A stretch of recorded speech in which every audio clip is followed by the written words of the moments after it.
back here. He's got his own billiard room. Yes, it's what do you call it, Kramer? The billiard room? No. The name. The billiard? Not the billiards. It was. Come on, come on. We call it the place to be. The place to be. Yes, it's the place to be. Then I shall be there. Now, it's time. Live and in living color. The Grandy Man can. Time to play the game. Well, you always left me satisfied and smiling, so. That's what she said. Why do I want this? Yeah, because I want to make bank, bro. I want to get ass. I want to drive a Range Rover. Ladies and gentlemen, boys and girls, children of all ages, it is now time for the Place to Be Podcast. And now your hosts, Justin Rosero and Scott Criscolo. Teach me how to dance. All my bitches love me. All my bitches love me. All my bitches love me. You ain't fucking with my dance. That name is John. For them dudes who don't know Place to Be Nation, welcome to another tremendous episode of the Place to Be Podcast. I am your co-host, Justin Rosero. And with me, as always, is the man who is doing the Dougie all weekend long. That is my PIC, Scott Criscolo. Scott, how you doing? Good evening, Mr. Rosero. And good evening, everyone, to episode 52. Yes. Pepper Johnson. Pepper Johnson. For the Giants. Mo Lewis.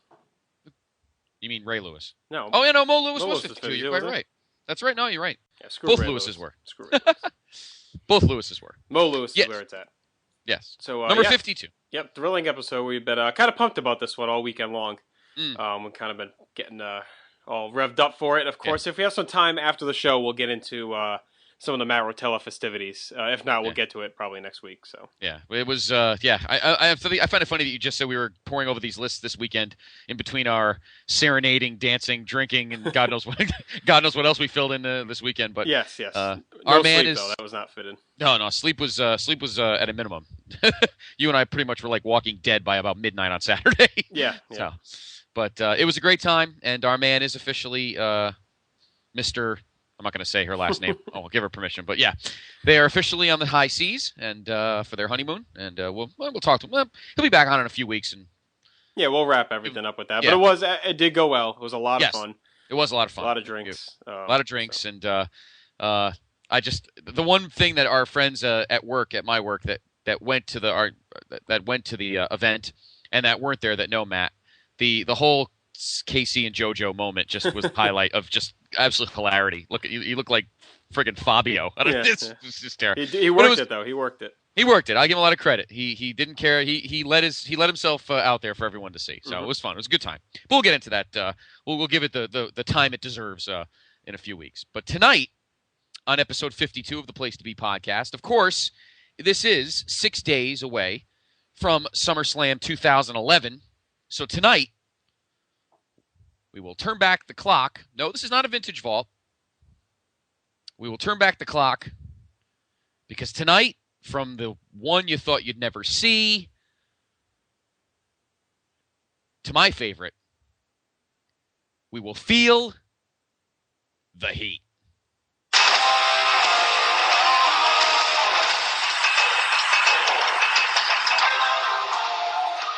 It's summertime and the living's anything but easy.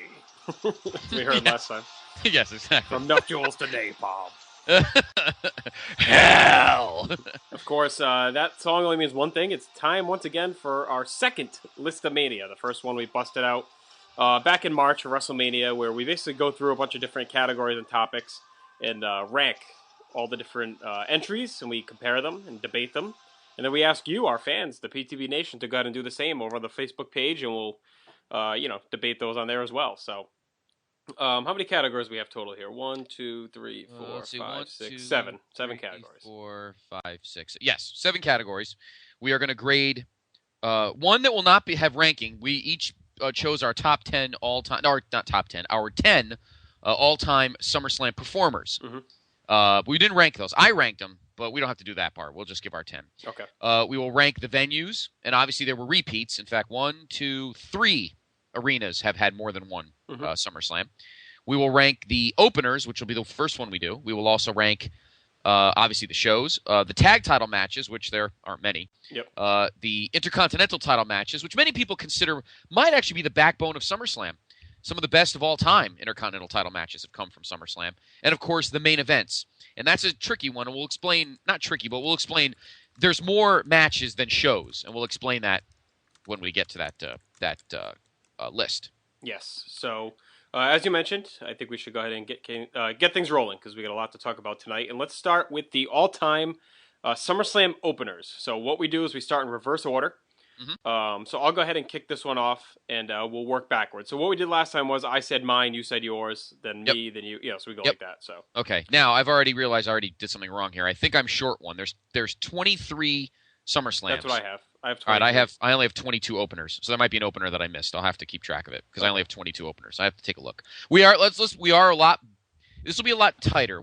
A lot of people loved our WrestleMania List-A-Mania. You and I kind of thought we went a little too long, but we had more topics and it was a lot more to discuss. This one we're going to try and be as tight as we possibly can, and keep everything in a nice tight package for you. So that's what she said. So let's all right. So let's get things going with number 23 on my all-time SummerSlam opener list. No surprise here, obviously, it's Chris Benoit and Orlando Jordan from 2005. That's actually the one I have as well. Okay. It was 25 seconds. If you could mark out on it because everyone was annoyed, of course, Orlando Jordan, even being Intercontinental Champion, and then he had Wolverine. He had won the year before. Yes, and he actually won it the month. Not the year before. I meant the month before. Yeah, he beat some. Wow, I am all over the place. He beat Benoit at the Great American Bash the month before, pissing off a lot of people. So everyone loved seeing Benoit destroy him in 25 seconds there. Yes, and that absolutely is what happened. So, but again, 25 seconds, really not much to go on, and that's pretty much that. So that was my number 23. All right. So I agree with you. My number 22 occurred last year. And that is Kofi Kingston and Dolph Ziggler for the Intercontinental title. With no contest in 7 minutes, because that's when they're doing the whole Nexus thing where they kept interfering in all the matches to kind of push their heat along. So 7 minutes in, they came in and wiped both guys out. So this is a match that probably could have been good, given the chemistry between those two guys that we've seen over the last year. But unfortunately, they didn't really have much of a chance on this night. Yep, my number 22 is actually, I have that a little higher because I actually didn't mind the match, believe it or not. My number 22 is the opener for SummerSlam 1990, which pitted Paul Roma and Hercules, of course, Power and Glory, taking on the Rockers. You and I talked about this match on the Vintage Vault. It was a kind of a mess. Shawn was hurt, so it was kind of herky-jerky. And never really got going. A match that probably had a lot of potential ended up being a dud. So that's what I have there. It's the opener from SummerSlam 1990 between Power and Glory and the Rockers. All right, well, that's definitely our first disparity because I have that much higher, as we'll see. Oh, okay. All right, so next up here is number 21, and that, for me, is the opener to SummerSlam, so I'll make sure I get the right year. SummerSlam 2007, and that is Kane and Finlay. Kind of an odd match. I believe they had a little bit of a feud going, but really not much to it. Just what you'd expect between those two guys. It was actually an odd choice for an opener, I thought. But they go 8.5 minutes. Hornswoggle gets involved, and Kane would win the match with a chokeslam. So, Finlay, that was kind of the tail end of his push, but still an odd choice for an opener for SummerSlam. And that was kind of as we'll get to later, maybe more of a down SummerSlam. My next one at number 21 is the opener from SummerSlam 2007, which pitted. That's what I just said. A bit here. Yes, Kane and Finlay. Yes, I was confirming another number. Kane and Finlay. Yeah, kind of herky jerky. Hornswoggle ran in. Kane was selling an injury. I mean, it was nothing fancy. It was a decent opener, but nothing earth shattering. All right. So for number 20, I have the opener from the next year, and that is MVP and Jeff Hardy. Shelton Benjamin was on the floor outside. He got involved. MVP actually won clean. This was, I believe, this was after his whole losing streak, right? I think this was kind of coming right off of that. Or was it before it? I'm not sure. I can't. These last few years will blend together so much for me. Yeah, I know.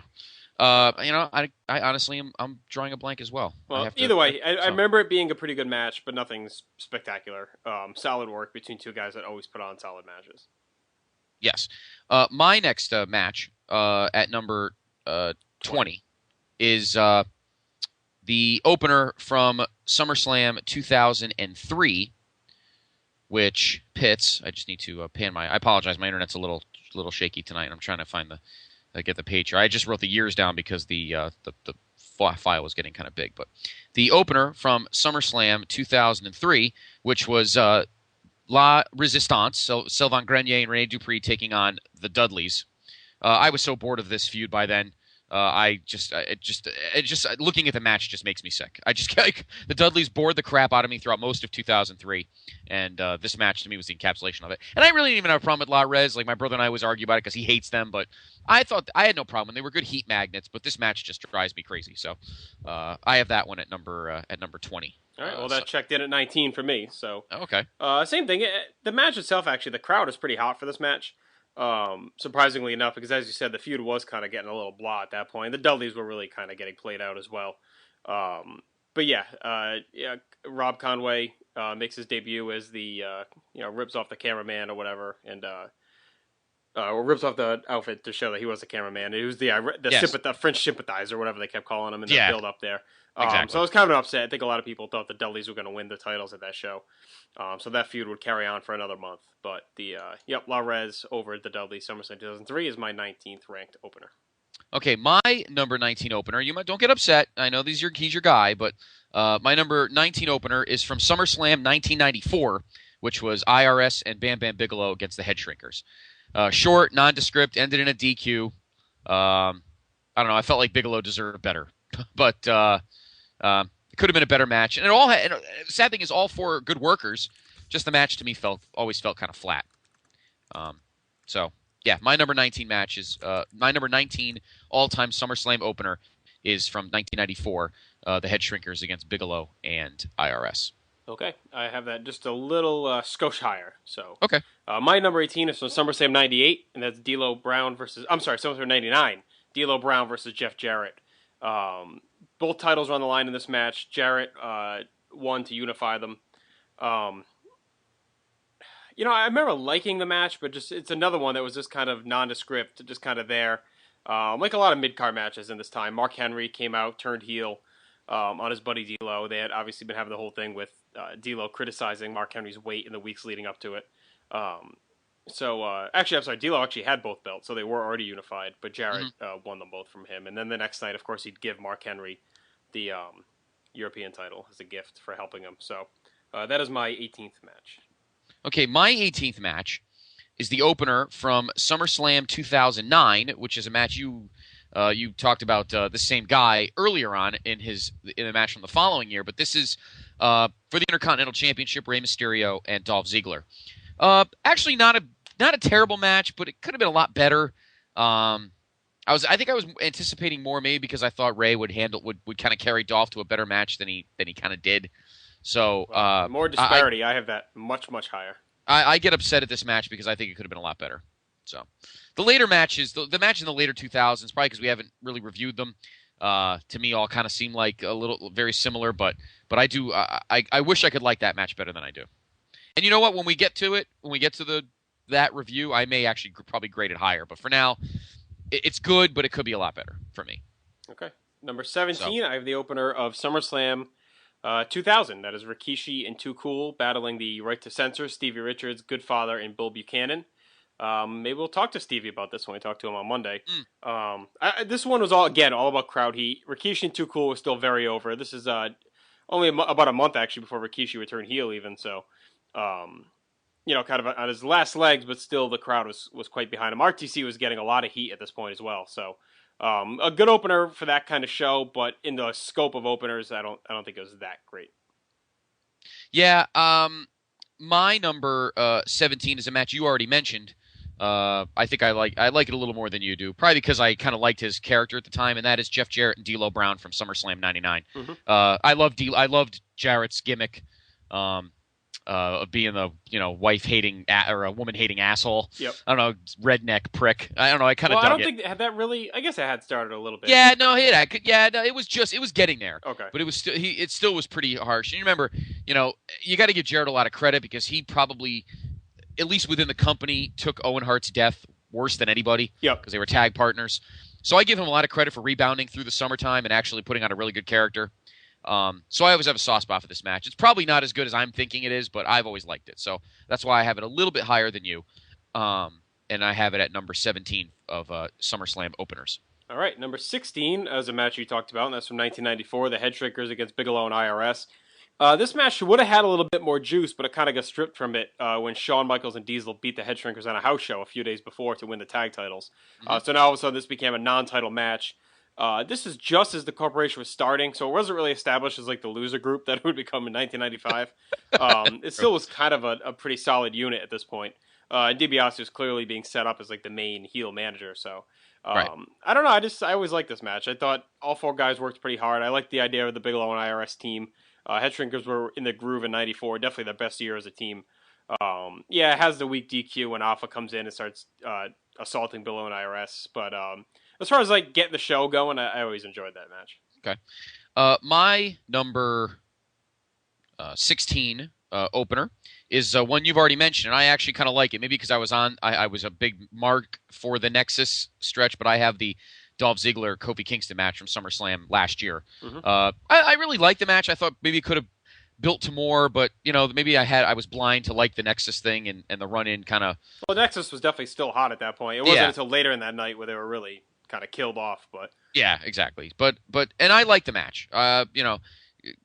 Dolph and Kofi had good chemistry together by this point. I thought it was a good match. Again, I know you and I are not fans of no contests, but because I was a mark for the Nexus, it didn't bother me. So I have that one at number 16. All right, my number 15 is 2000 and so let me double check. I think it's 2006. Is Rey Mysterio and Chavo Guerrero? Yes. Okay, from 2006, yep. And that was Chavo's first match coming back after he. Had the layoff after the whole Kerwin White thing and after Eddie's passing, and he did the retirement angle. Then he came back and turned on Ray. Yep. Vicky came out, got involved, and accidentally cost Ray the match. A good match, not as good as their best, which are really good when they're at their peak. And even they'd have a couple better matches that year as well. So, of course, maybe their best one was it Bash 04, I think, when they fought. That was a really good match. They had 20 minutes for the Cruiserweight title. Yes, it was Bash 04. Yep. I liked this one to get the crowd going, to get the show going. Both guys worked hard, and obviously they had the chemistry there. But it was just lacking a little bit of something for me to move up any further on my list. Okay. Incidentally, I have Ron in the background as we normally do for our Monday shows, and your guy there, Toad Boy, shaved his little soul patch. So I wonder if they told him backstage he had to shave it. My number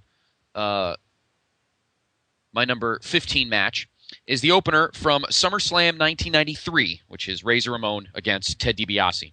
It's a historical match because it is the last one in ring for the $1 Million Man, and obviously it was Razor's first official match as a big-time babyface. And I always thought the crowd was hot, and it was a serviceable match. I liked the build, of course. That was the whole Razor losing to 1-2-3 Kid on Raw, and DiBiase ripping him and saying he could mow his lawn or do his dishes or whatever the heck it was, and wash his car.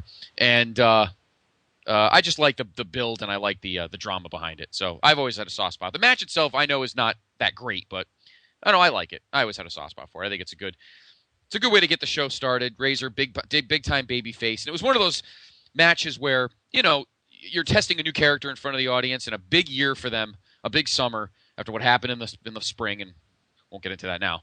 And I thought it was a good move for them to have him in the opener and kind of get the crowd hot. So I've always had a soft spot for that match. So that's my number 15 match, the number 15 opener, Razor and DiBiase from 1993. All right. Number 14 is a little hidden JR classic I like from 2004. The Dudley Boys, Bubba, Devon, and Spike against Rey Mysterio, Kidman, and London. I really like this opener. The tag titles were not on the line, but they were being held, I think at this point, still by Kidman and London. This was during Spike's boss period where he was the crazy little bastard boss brother, ruling his brothers, telling him what to do and where to go. And he was just great in that role. I loved that role. And I love the dichotomy here. You have the big, bruising Dudleys against the high-flying faces. Ray was in his WWE prime groove before his resurgence recently. 2004, he was really, really cooking. And Kidman and London, I love that team throughout that whole year. I thought they had really good chemistry even into their feud. So I just like this match. This is, to me, is a vintage classic WCW style cruiserweight opener type match, and I really dug it. Well, I like it a lot because I have it even higher. Okay. My number 14 match is actually one that you obviously, I don't think you've mentioned it yet, and that is the opener from SummerSlam 2008, which was MVP and Jeff Hardy. Yep, that was my 2020. I had a feeling you mentioned it. I like it a lot. I love the feud. It was the backbone of the mid card on SmackDown that year, and when they were tag champions and MVP was kind of a smarmy bastard, and it was, in my opinion, it was one of Matt's best runs post Edge. So I've always had a soft spot for it, and it was a good opener, and MVP was on a good roll. So I like that one. So that's my number 14 match is Jeff Hardy and MVP from SummerSlam 2008. All right. Well, we're almost halfway there. Why don't we switch it up and let you start going first, and we'll mix it up a little bit. Sure, no problem. At number 13 on my list is the opener from the inaugural opener, the actual official very first ever SummerSlam match. And that is the British Bulldogs and the Rougeaus from SummerSlam 1988. It's a pretty stiff fest because we know the backstory that both guys, we documented it on the Vintage Vault episode where, Jacques sucker punched Dynamite in the face, which was pretty dumb. And, there's a lot of, obviously, suspense and tension going in. But I thought it was a good match. It was a time limit draw, probably because I didn't want one team to job to the other, or else Dynamite would have probably snapped. But I always liked it. Good. Kind of surprised, actually. I thought you'd have that higher. I know how much you do like that match. I do like that match, but there's other openers for me that I like more. Okay. But I do have a soft spot for it. But I couldn't really justify putting it that much higher. But I do like it. So that's my number 13 match, the 13 SummerSlam opener, and that is the British Bulldogs and the Rougeaus from 1988. All right, for my 13th match is from one of your favorite shows, SummerSlam 1998, and that is D'Lo Brown and Val Venus for the European title. D'Lo was doing the whole torn pec thing. He had the chest protector on. Yep. Val was just really he had only debuted in May, so he was starting to kind of hit his groove here as well. These two worked well together for being two young guys, and to me, this was always one of those matches that, when you look at the change, the bridge year of 1998, kind of edging into that full-on Attitude Era. To me, that's the match that always kind of symbolized it. These two young guys going out there, and this is what they were always preaching over WCW, was their youth and athleticism. Yep. And giving two guys like this the opener on such a big show in MSG showed a lot of faith, and I thought they delivered a good match. Of course, D'Lo would win by DQ because did Val hit the ref or something? Wasn't it something? Oh no, it was kind of a weird ending though, right? Yeah, it was a strange ending, and then he did the splash. He did the money shot at the end. Val knocked the ref down. Yeah, that's right. Yeah, and then he did the money splash, the money shot rather, onto the ref, didn't he? Or did he do it onto D'Lo? No, you know what it was? He put the chest D'Lo's protector on, and then he did the money shot. Yeah. And the ref disqualified him for a foreign object. That's what it was. Oh, okay. Yeah. I thought that was after the match. No, I thought that was before the match. We'll have to double check that. Okay. I thought it was that. I thought that's how it ended. Anyway, it was a DQ. It involved the money shot, and D'Lo kept the European title. But it was I agree with you. It's a tremendous opener. Obviously, I haven't had it on my list yet, so you know that I have it higher. At number 12 on my list is a match we just talked about last week, and that is the opener from SummerSlam 1991. Well, you would have appreciated the real opener, which was the dark match, which was Kato against Coco Beware. I know you have that number 1, but the actual opener of that show is, of course, the 6-man tag we talked about on last week's. No, what happened was the ref accidentally. I'm sorry to interrupt you, but the ref accidentally. No. Let's clear this up. Val was going for the money shot, and the ref accidentally crotched him on the rope. I don't know if he bumped into the rope or something. Oh, okay. So then D'Lo survived the match. Val jumped down and hit the ref and got DQ'd. But I'm pretty sure he hits the money shot on the ref with the chest protector on. I don't think he hits it on D'Lo. I think they let D'Lo get out unscathed. Yeah. Okay, good. I'm glad we cleared that up because that ending does get very herky-jerky. But anyway, at number 12 on my list of the greatest SummerSlam openers of all time is one we just discussed on last week's Vintage Vault, and that was from SummerSlam 1991, the 6-man tag of the British Bulldog, Ricky Steamboat, the Dragon, and the Texas Tornado against Power and Glory and the Warlord. I won't get into too much of it. We just talked about it last week, but it's a favorite of mine, so I have it at number 12. All right, my number 12 is a match you talked about a little bit earlier. That's from 1993, Razor Ramon and Ted DiBiase. Razor's big first match as a face, in a role he'd really become synonymous with. DiBiase's last match I believe in a U.S. ring, right? I don't think he ever wrestled again in the United States. He went to Japan for a little bit, and then he had to retire due to the back injury. So on his way out the door, he put Razor over, and then he'd be gone until 1994 dawned. So yes. Always another solid SummerSlam opener. That's what a lot of these are, and that was definitely epitome of that definition. So, right. All right. At number 11 on my list. Number 11 on my list of the greatest SummerSlam. I've been watching you from afar for as long as I can remember. You're all a real man can need and never ask for, baby. This is love, girl. This is more than a crush. Yeah.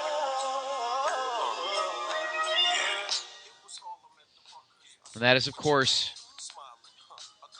the opener from SummerSlam 1992 at Wembley. The LOD, the Legion of Doom, against Money Inc. Even though they had won the titles the year before, they're both very happy and very proud of this match. It says it on their DVD.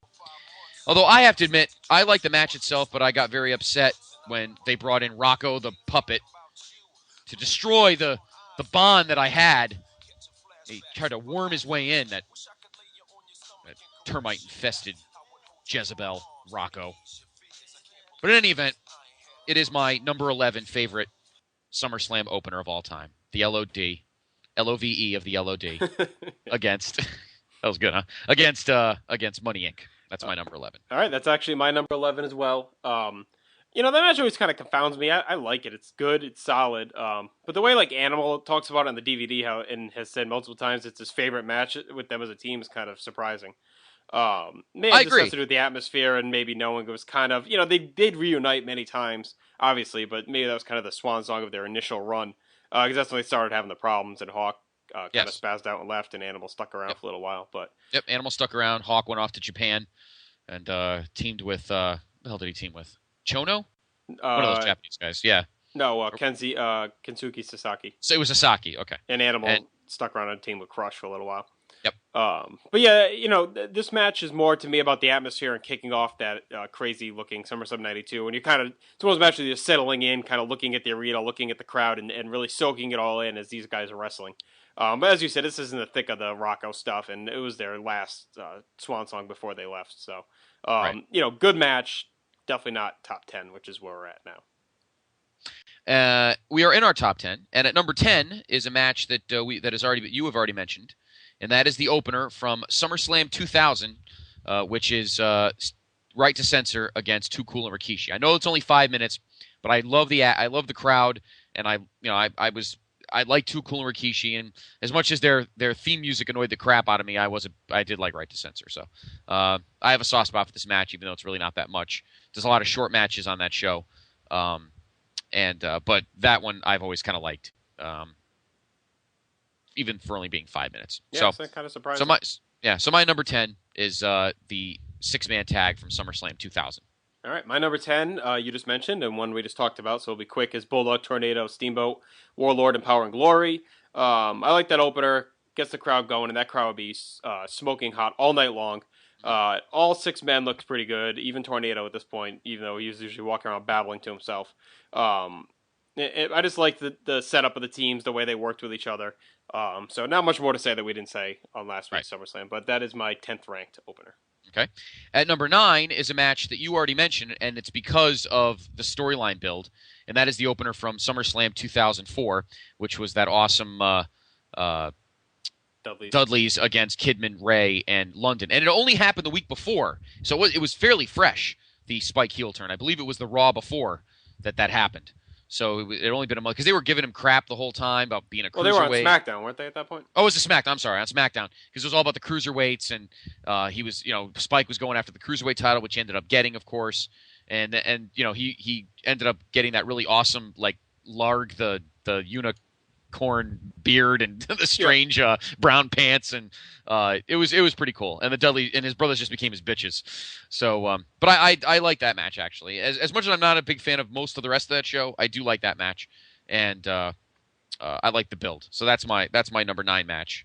Number 9 SummerSlam opener, and that is 2004.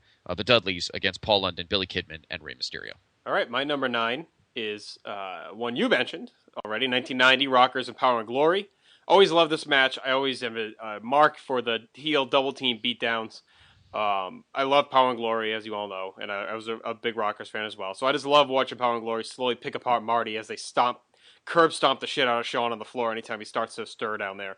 And then they just finish him off with the awesome Powerplex. Really Power and Glory's peak right out of the gate as a team. That and Survivor Series when they look the best. So big Power and Glory mark, and therefore that carries me right up and puts this match at number 9. Yes. At number 8, I have the opener that you've already mentioned, I believe, and that is from SummerSlam 2006, Chavo Guerrero and Rey Mysterio. Mm-hmm. Again, that came off of Chavo turning on Rey and costing him the World Heavyweight Championship at the Bash, which ended up being won by King Booker. And these two always had good chemistry together. Their greatest match ever together, and you mentioned it before, was from the 2004 Bash. That match was almost 20 minutes, and it was for the Cruiserweight title. But I like this match because it even has a little more sizzle in it. And obviously, Rey would end up getting hurt at the end of the year, and there's a big comeback the following year at SummerSlam, which is not an opener. We won't talk about that match because it's not in our categories, but it is a good match. So I like this one, too, because Chavo really brings the goods here, and him and Rey go, minute for minute, pace for pace, and one of my favorites. So I have that one at number 8. All right, my number 8 is another hidden J-Fave gem, and that is from 1996, Savio Vega and Owen Hart. I always like matches where they kind of match up two mid-card guys, and you get a hard-fought match with a clean finish. That really just solidifies one of the guys, and this is what this match did for Owen Hart. He was still working the cast gimmick, and he uses that to get the win. Savio, very underrated as a face, awful to watch as a heel. But when he was a face, he was good because his selling was good, and he had good bursts of offense. But when he had a controller match, he was terrible. Yes. So I like this as an opener. Owen was really good at this point. He had the whole campy comedy stuff with Kevin Cornette going down, coming off his awesome King of the Ring 96 commentary, and then the International Incident main event. So a lot of heat as kind of the third crony in the Camp Cornette. Savio does the job here, lays down for him. He ratchets up the sharpshooter after he clocks him with the cast and gets the win. So cool little hidden gem match there. One of my favorites. Yes. I like it so much, I have it higher. At number 7, I have a main event that an opener that you haven't mentioned yet, so I know you like it just as much as I do, and that is the opener from SummerSlam 1995, which pits Hakushi against the 1-2-3 Kid. Really good opener, probably in all honesty, well, next to another match on this show, which we'll get to in a later list, probably the second best match on the whole card. Oh yeah, definitely. It's a great opener, and I was a big Hakushi fan. Not used properly, but then again, everybody had their heads up their asses that year, and we'll bitch more about that in the future vaults. But this is just a great match. Both guys kept pace with each other. I think Hakushi was a stud, and I would like to have seen him, have more of a push, and just didn't happen. But it's still one of my favorites, and I have it at number 7. All right, my number 7 is a match you did mention. That's from the inaugural SummerSlam, British Bulldogs and Rougeau brothers. Match went to his high-limit draw.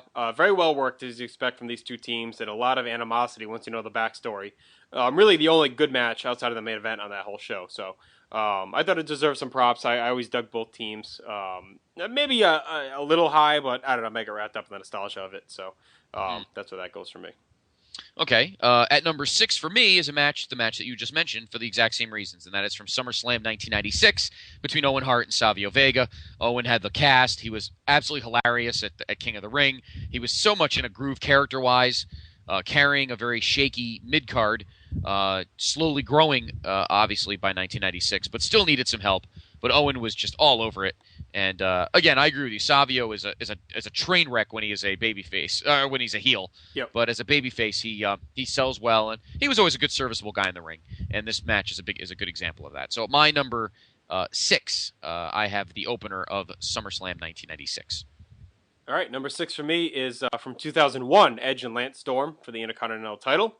Lance Storm had defeated Albert on SmackDown for the IC title. Edge representing WWF against the Alliance, comes in here. He avoids a miscue by Christian, who almost cost him the match, but Edge ended up winning the title, and of course that would lead to the Edge and Christian split, I believe, the next night. The next night or a week later, right? Because by Unforgiven they were fighting already, so it was definitely right around here after the show. So Edge gets the win there. Hot opener. Lance Storm was really that was pretty much his last hurrah in 2001. Coming off his really good WCW run. So Right. I always like that opener. Definitely a top 6 for me. Yes, and I obviously have it a little higher than you to prove how good it is. In our top 5, we are at number 5 right now. And my number 5 is a match you've already mentioned, and that is the opener from SummerSlam 1998, Val Venus, D'Lo Brown. We won't try to confuse everyone again with that, but it was a tremendous match. I love both of them. Crowd was red hot. It is the Garden. I'll pontificate more about this show later, but it is a great match, and it proves that, you know what, these guys may have been goofy characters, D'Lo with the goofy thing and Val the porn star, but you know what, they were wrestlers, and they knew how to do it in the ring, and this match proved that. So they didn't deserve to get shit on anymore for being goofballs. It was actually a tremendous opener. So that's my number 5 SummerSlam. I keep wanting to say WrestleMania. My number 5 SummerSlam opener. All right, my number 5, and this may be the most disparate one we've had on these lists. This is where I have, from 2009, Rey Mysterio and Dolph Ziggler for the IC title. These guys were having a great series of matches at that point, especially on TV, but this one's just as good. 12 and a half minutes. Rey defends the title. This is kind of at that point where you thought Dolph was going to win the title every week, and he kept not winning. Yeah. And then they did the whole thing where I think it was right after the show, Rey got suspended for the drug bust, and everyone assumed Dolph would win, and they had John Morrison beat Dolph to win it. So everyone thought Dolph was going to win. He was really in a groove. This is where Dolph was really starting to click with that character and with that moveset. Crowd was actually pretty split in this match out in LA. So it did make the best pay-per-view matches DVD that they released the next year. I definitely think you underrated that one. Maybe you need to watch it again because it was a really good match. Yeah, like I said, these rankings are tough because I know, and look, we all have talked about how you and I are great historians, but sometimes these shows are a little, of the last few years kind of leave your head, and sometimes you don't exactly remember them. And I think once we get down to that point of our pay-per-view reviews, I'll probably remember it again. But I don't remember it as well as you do. So at number 4 is a match you've already mentioned, and trust me, another guy that I'm gonna give a lot of love to tonight, and that is Edge and Lance Storm from SummerSlam 2001. A great opener, a match that both guys really brought the goods. Lance Storm is just a great, serviceable wrestler, one of the best the last 15 years in ring, and Edge is Edge. Still a little rough, but it was kind of like Edge 01 was like Brett 91. He was kind of just kind of getting his feet wet and really starting to get the singles push in gear. And this is just one of my favorites. I've always loved this match, and it is my number 4 of all time of openers from 2001. All right, my number 4, you mentioned before, so I won't get into it much. Hakushi and 1-2-3 Kid, working a high-flying cruiserweight style that wasn't really seen too much at this point in WWF. Hakushi really brought that in and gave Kid someone to work with on his level.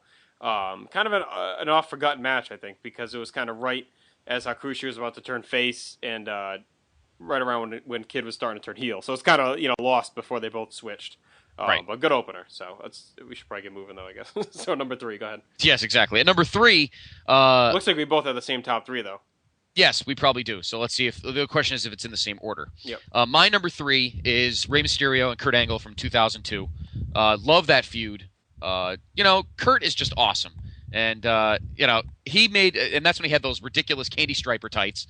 But Rey was brand new, fresh on the scene, big with the fans. Perfect guy to team him with because Kurt was just such a smarmy prick. Great opener. Great chemistry between these two guys. I wish they'd worked more together over time. Didn't, but definitely a top 3 SummerSlam opener for me. Kurt and Rey from 2002. All right, we do not have these in the same order. My number 3 is Mankind Triple H from 1997, the cage match. Of course, this was coming off their really good feud that kicked off at King of the Ring when Triple H defeated Mankind in the finals, continued at Canadian Stampede where they fought to the draw, and then into here. And of course, this was also with the whole Dude Love stuff, kind of morphing all his characters together at this point. Coming off the Summer of Love, he wrestles Mankind, but at the end he rips off the shirt and he's got the Dude Love heart, and then he starts tapping and struts off. Of course, it also features that 6 spot where China slammed the door on Mick's head. Mm-hmm. But it was a good win for Mankind, and this was kind of the first step to help solidify him as seen as kind of a main event level.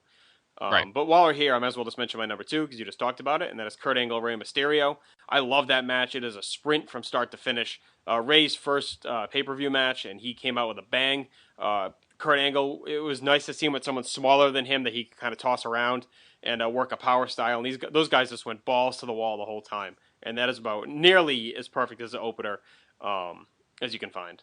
Right. So we obviously do have the same, and this is no surprise. We both have the same number 1 because my number 2 is Mankind and Triple H from 1997.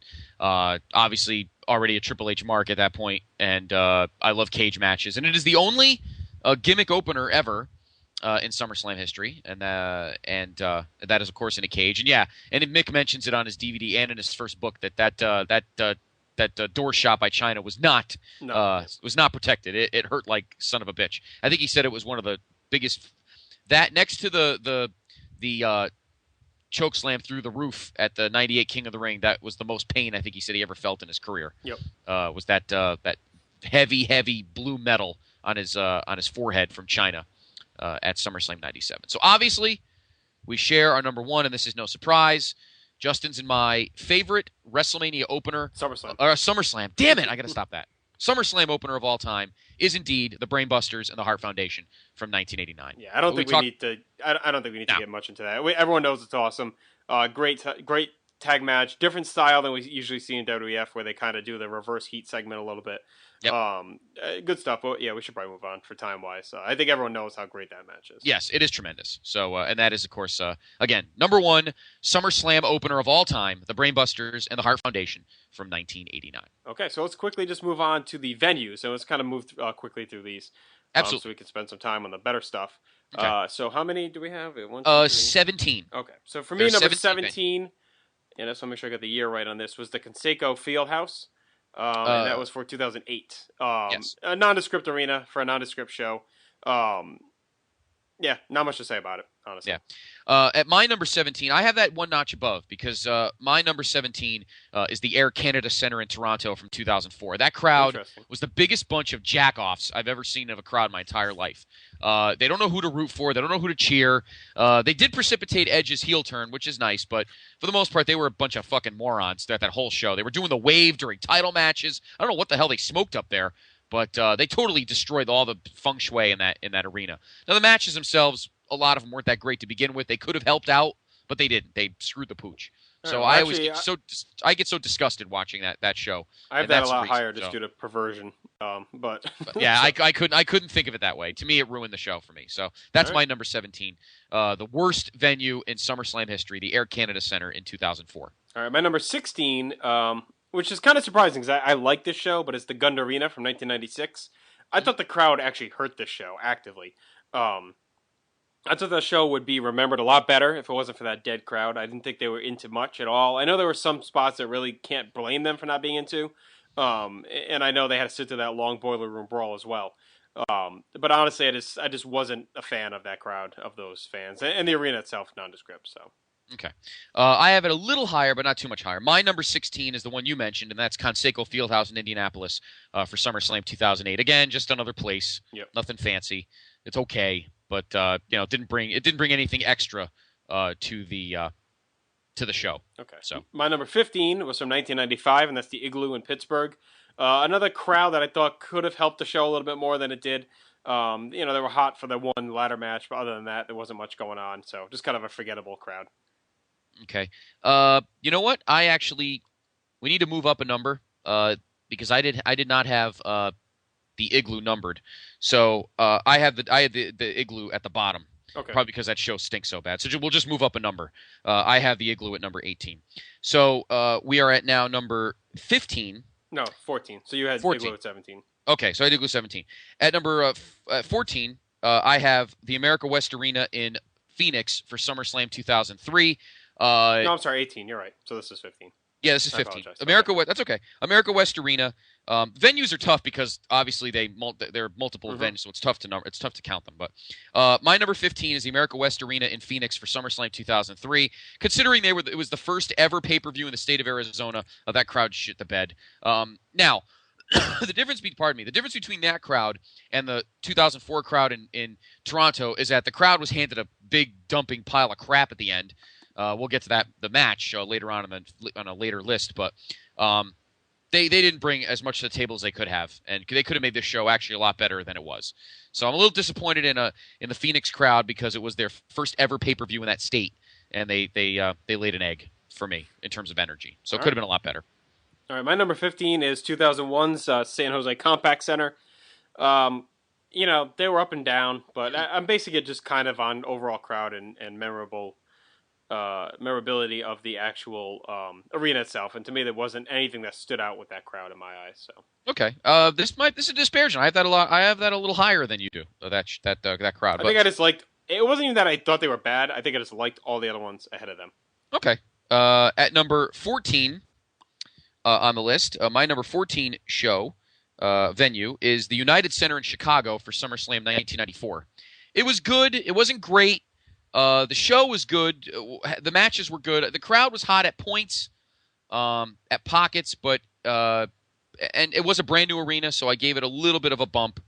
But realistically, it could have been better for a debut show. Remember this? That was the first show. That was the first event ever at the United Center. The Bulls would not obviously play their first game there till actually, they won't play the first game there for a while. I don't think they played their first game there till the following season. I think. No, they didn't play. No, they would have played that year. Why not? I thought I just read that was it 90? Maybe they did play 94. No, Why did they waited a year? No, they must have. I'm sure they didn't. So considering it was the first event ever in that building, obviously something happened because Vince never went back there. So. I think it had to do with the deal that he had with Rosemont. It had to be something like that. Yeah, and WCW ended up becoming a prime occupant at the United Center. But considering it was the first event ever in that building, I thought they could have brought more than they did. All right, my number 14 is the Raleigh Entertainment and Sports Complex for SummerSlam 2000. Again, just like 2001, a solid crowd, nothing memorable at the arena, but to me, nothing stood out from that crowd to make me rank them higher. So that's where they're at. Okay. All right. At number 13 for me is the Palace of Auburn Hills in Auburn Hills, Michigan for SummerSlam 1993. Very patriotic. They had all obviously based on the main event, which we'll get to later. But I thought they were really good, and they weren't handed the greatest show on earth. But I thought they weren't bad under the circumstances. I thought, and the arena was brand new. It was, well, not brand new. It was about 5 years old, which is kind of brand new for back then. And I don't know. I liked it. I thought the layout was nice. I thought the crowd was pretty good for a show that wasn't that great, and a card that was kind of underwhelming. But the crowd, I think, gives it a bump for me. So I've always had a soft spot for the crowd, not the show itself, but I do like that audience at the Palace in 1993. So that's my number 13. All right, for me is the MCI Center for WrestleMania. I'm getting your disease now. Yeah, I know. I got to stop. SummerSlam 2005. I like that crowd just because of the energy they brought to the Hogan-Shawn Michaels match. Outside of that, nothing crazy, but I would kind of link the antics to that show as well. You had all the presidential kind of theme to it as well, and Batista being the hometown boy there. So, good crowd. I think it is where it should be ranking-wise. Okay. We are at number 12 now. And at number 12 for me, see, you kind of slammed this crowd, but I didn't think it was that bad. And that was the Gund Arena for SummerSlam 96. I feel bad for them. I actually, maybe I'm giving it to out of pity because they got stuck with that boiler room thing. Yep. Where they didn't have much of a match for the first 15 minutes or so, and then they got the end. So I like that Gund Arena crowd better than you do. And they ended up having a good main event. They didn't get a chance to see Stone. Well, they did, but it wasn't on the pay-per-view. But I like that Gund Arena crowd a little bit more than you do. So that's my number 12. Okay, mine is the one you just mentioned, America West Arena. And the only reason I bumped them was because of their awesome reaction to Goldberg. To me, for that match, that moment alone, that they single-handedly really could have vaulted him to being the champion if they listened to the crowd. That and their reaction to the Dudleys in that opener was good too. But I really love the way they treat the Goldberg. It makes it feel like a moment until, of course, their dreams are squashed at the end. So that's why I rank that.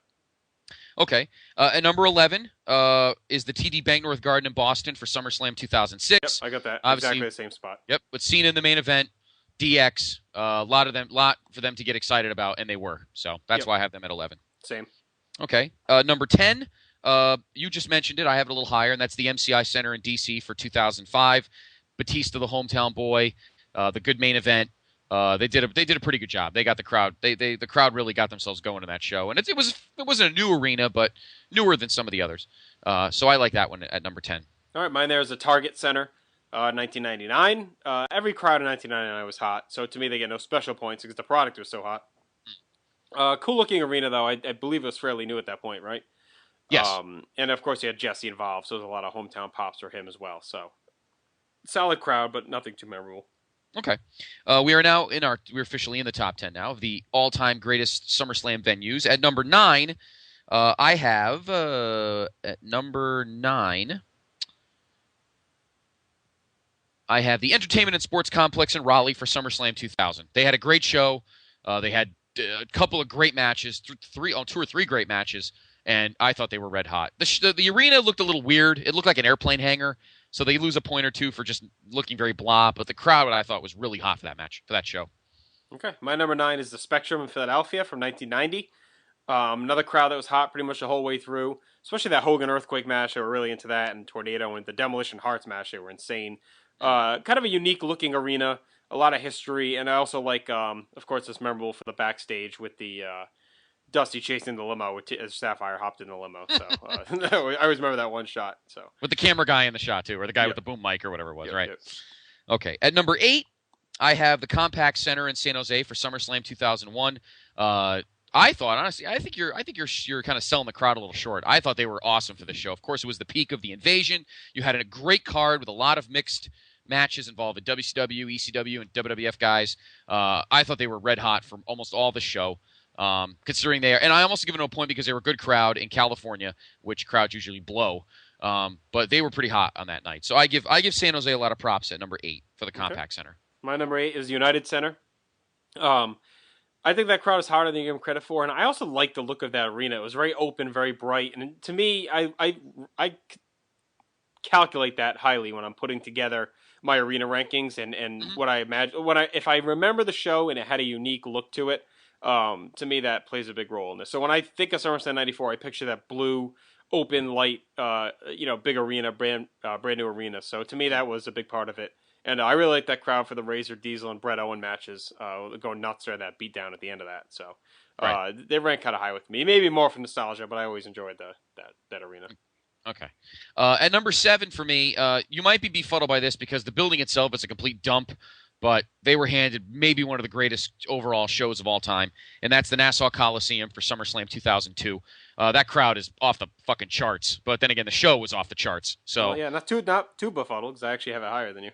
Oh, okay, because the building's a shithole. I know you've never been there. I've been there for a couple of things. It's a big concrete dump. No wonder the Islanders want to move. And but it's got a lot of history in it. And you look up at the Islander banners, the Billy Joel banners. It does have a lot of history. It's not the prettiest building, but that night the Long Island crowd was off the fucking charts. But then again, they were handed one of the greatest overall shows of all time. So at number 7, I have the Nassau Coliseum. Okay, I have the Palace of Auburn Hills there. Any crowd that can get into Lex Luger and Yokozuna as much as they did, to me, definitely deserves some props. And of course, they were really into the Steiners for their hometown return. So I like that crowd. I like that show. Okay. Props. All right. At number 6, I have the Target Center for SummerSlam '99.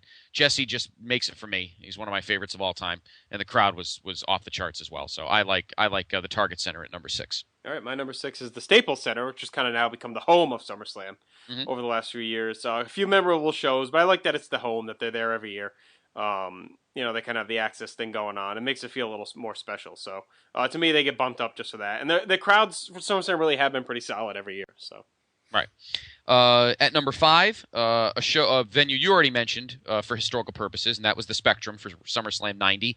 I can't believe they haven't been back to Philly for SummerSlam. That's the only time ever. Very weird.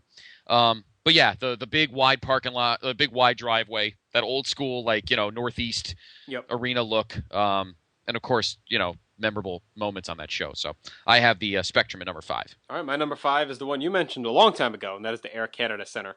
I thought it was a unique looking arena, and I just thought that the energy they brought made an otherwise forgettable card into a memorable card. Regardless if it was for the right reason or not, they really did leave their mark on that show. Yeah. To the point that JR had to talk about it. I mean, to me, that's a huge deal when they actually reference how fucked up the crowd is. This is your Waylon Mercy philosophy here. Well, I mean, if you think about it, that show is memorable. You immediately think of the crowd. So to me, that's a unique venue that the crowd affected the show that much. But they were normal and good for the Benoit Orton match, right? Or actually, they even kind of popped for Orton winning, didn't they? Yeah, they did. The rest of it, but I mean, I remember the Taker JBL match was a disaster. The crowd was half out of it. Obviously, they were half out of the triple threat IC because they, in essence, turned their hometown guy heel. Yep. So to me, it just seemed ass backwards. Yeah, maybe I have a little high, I don't disagree, but I guess it has to do more with them being so memorable. Yeah, no, I don't disagree with you saying that the crowd drew, carried the show. I just thought they carried it for the wrong reasons. That's just my opinion. At number, what are we at? Number four, a venue you already mentioned, and for the same reasons, and that's the Staples Center in Los Angeles, which is now going to be the home for SummerSlam. That bothers me because I may never get to see one. Yeah, they'll move eventually once they get off this Hollywood kick. But yeah, but it is cool to know that they have a home base right now. So that makes me feel good. So I have it at number 4. All right, my number 4 is the shithole Nassau Coliseum. That crowd was totally bucked all other Long Island crowds that usually suck. But they were red hot for that whole show and really made that show memorable. Yes. Number 3. Especially the main event, turning on Rock and siding with Brock. Pretty much, yeah. And then they were handed, in my opinion, one of the greatest matches of all time. Yep. And I'll mention it now because it's not going to be in any of our lists, and that's, of course, Triple H and Shawn Michaels. One of my favorites ever. Yep. Number 3, probably one you have higher, and that's Wembley Stadium for SummerSlam 92. The only reason I don't have it higher is because big stadiums, the noise dilutes. So if I imagine if that was the O2 Arena, or if that was something with a roof, if that was a dome, it would be number 1. But unfortunately, you don't. I know the energy's there, but you just don't feel it as much as you could have. But that doesn't take away from the fact that the crowd was great. I love that wide shot with all those people in the little tiny ring and the long ramp. Very cool for me. So I have Wembley at number 3. Yep. For my number 3, I have the Meadowlands, 89 and 97. 2 very memorable shows. They were smoking hot throughout all of 89. And very good throughout 97 as well. Memorable arena for 2 very big SummerSlams. And I'll say now, I do have number 2 is Wembley Stadium.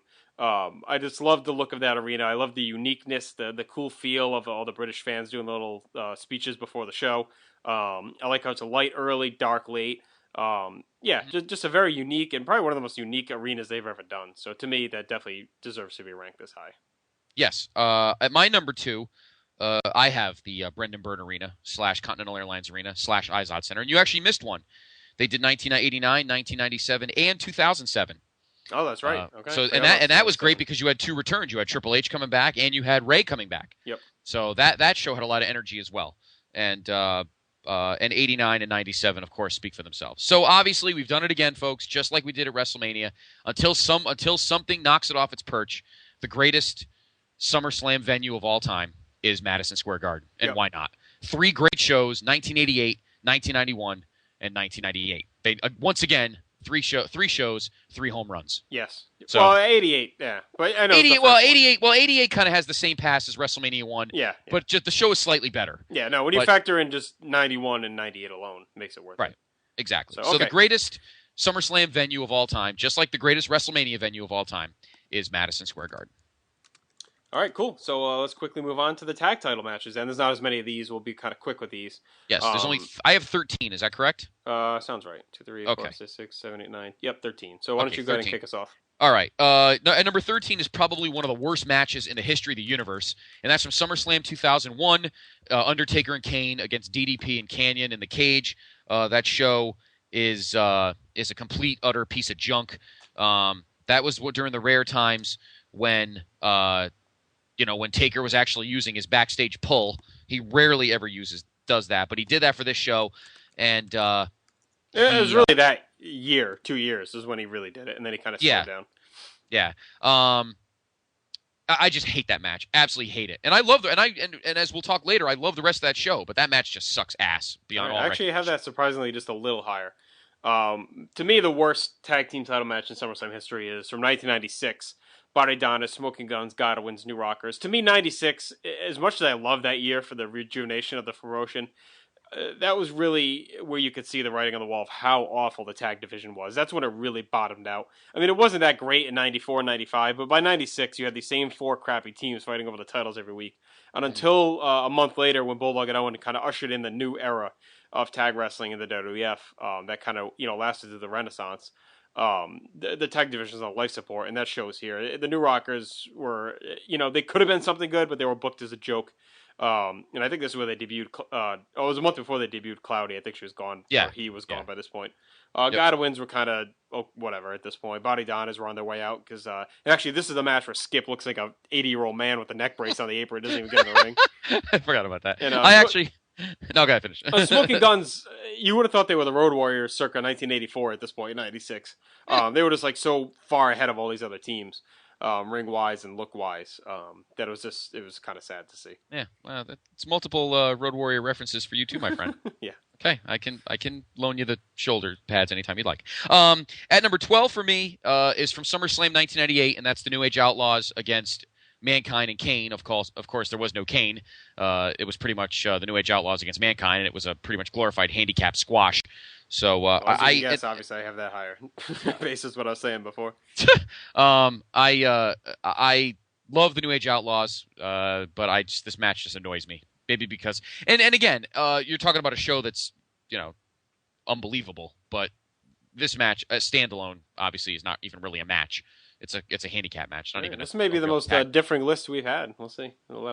So at number 12 for me is the New Age Outlaws against Mankind and an absent Kane at SummerSlam 98. All right, my number 12 is from 1992, and that's the Natural Disasters against the Beverly Brothers. It guts me to put the Beverlys this low, but basically just a TV title defense at that point. Disasters, it was a mismatch on paper. No one, I don't think, ever really thought the Beverly Brothers had a shot of winning the titles of this show. It's a decent enough match for what it is, but to me, there just wasn't much to it. I actually have that match considerably higher. Okay, interesting. Don't know why. I don't know. I don't know either. But I don't know. We'll get to that when I get to it. All right. At number 11, from SummerSlam 2003, I know I kind of slammed it earlier, but I have it there, and that is, of course, La Rez against the Dudleys. Okay. Again, I'm not going to get into it again. No, okay, it's okay. It's not great. It's all right. Okay, so number 11, right? We're on? Yes, number 11. Okay, I have from 2000... I always forget the later years. I think it was 2009, the Jericho. Is that 2009? Yes, 2009, yep. Jericho, Chris Jericho and Big Show defending titles against Crime Time. Another television tag title defense. It was a last-minute match added. Jericho and Big Show came out to talk about how they were dominant. Crime Time challenged them, and then Jericho retained the title. So I liked Jericho as a team, but this match was nothing special. I actually have that higher. Wow, I am a glutton for punishment. At number 10, believe it or not, I have that same four-way clusterfuck that you have from SummerSlam 96. I don't know why I like it. Maybe it's Al Snow and that weird rocker roll, or at the time I did like the Smoking Guns. Oh, something about the match I like. Again, it's only number 10. I mean, I have 9 matches better than that, but I like the match a little bit better than you do. I don't know why, because this is your era, the mid-90s, but I don't know. I've always kind of had a soft spot for that mess. All right, my number 10, you mentioned already, and that's Undertaker and Kane against Canyon and DDP in the cage. Wow, you are a glutton for punishment, huh? All right, look, I will admit, I liked that Canyon DDP Taker Kane run. I actually don't mind the Chronic match. Well, you were in school, so you might have been drunk. I don't know. It was all the Beirut you played, but I didn't like the way they squashed him. To me, I did not enjoy that part of it. But the feud itself was interesting, and I liked seeing Canyon. I was a big Canyon mark in WCW. I liked seeing him on a pay-per-view like that, getting a title shot, or having a title match. And the fact it was in a cage, and I know it's basically a squash, but the crowd was hot, and I don't know. It's to me, I'd rather watch that than the 3 matches below it, so that's why I put it there. See, I always got the other thing that annoyed me about that match is they did that weird rule where you have to be the team that leaves the cage, which made no fucking sense whatsoever. But anyway, at number 9, surprisingly, I thought maybe you would think I'd have this match lower, but I actually don't. And that is from SummerSlam 1993, the Steiners against the Heavenly Bodies. Good match, hot crowd for them. I'm not a big Steiners fan, never really was, but I did like them here, and crowd was hot for them, and I thought it was a pretty good match. All right, I have La Rez and Dudley's from 2003. We're not going to get into that again, so you can go ahead and move on. Okay. At number 8, I have the match you had earlier, which is Jericho against Crime Time from SummerSlam 2009. I love the build. It was the only thing that annoys me, and I would have it higher if Crime Time had won. The build was perfect. It was set up for them to win, And then they didn't, and then that was it. They were finished after that. Yep. So that's the only thing that ruins that match for me is the fact that Crime Time... Well, Jericho, they had to keep them hot because they feuded with DX after this, right? Exactly, in the winter, yeah. so. Soon after this. Yeah. And then they end up... It was a little bit later because then it was TLC pay-per-view that DX That's right, yeah. won. But still, I agree that they needed to keep the belts hot. But really, I wouldn't mind seeing Crime Time win it. But all right, my number I have that 8. one at number 8, yep. My number 8 is from 2002, Christian and Lance Storm against Booker and Goldust. I like Booker and Goldust as a team. I think a lot of people do. A lot of charisma, a lot of uniqueness, and Christian and Storm were good. But I thought this group, mainly when you started working Jericho in, would have better matches later in the year. This match was good, and the crowd was into it. But I think it just fits perfectly right here. Okay.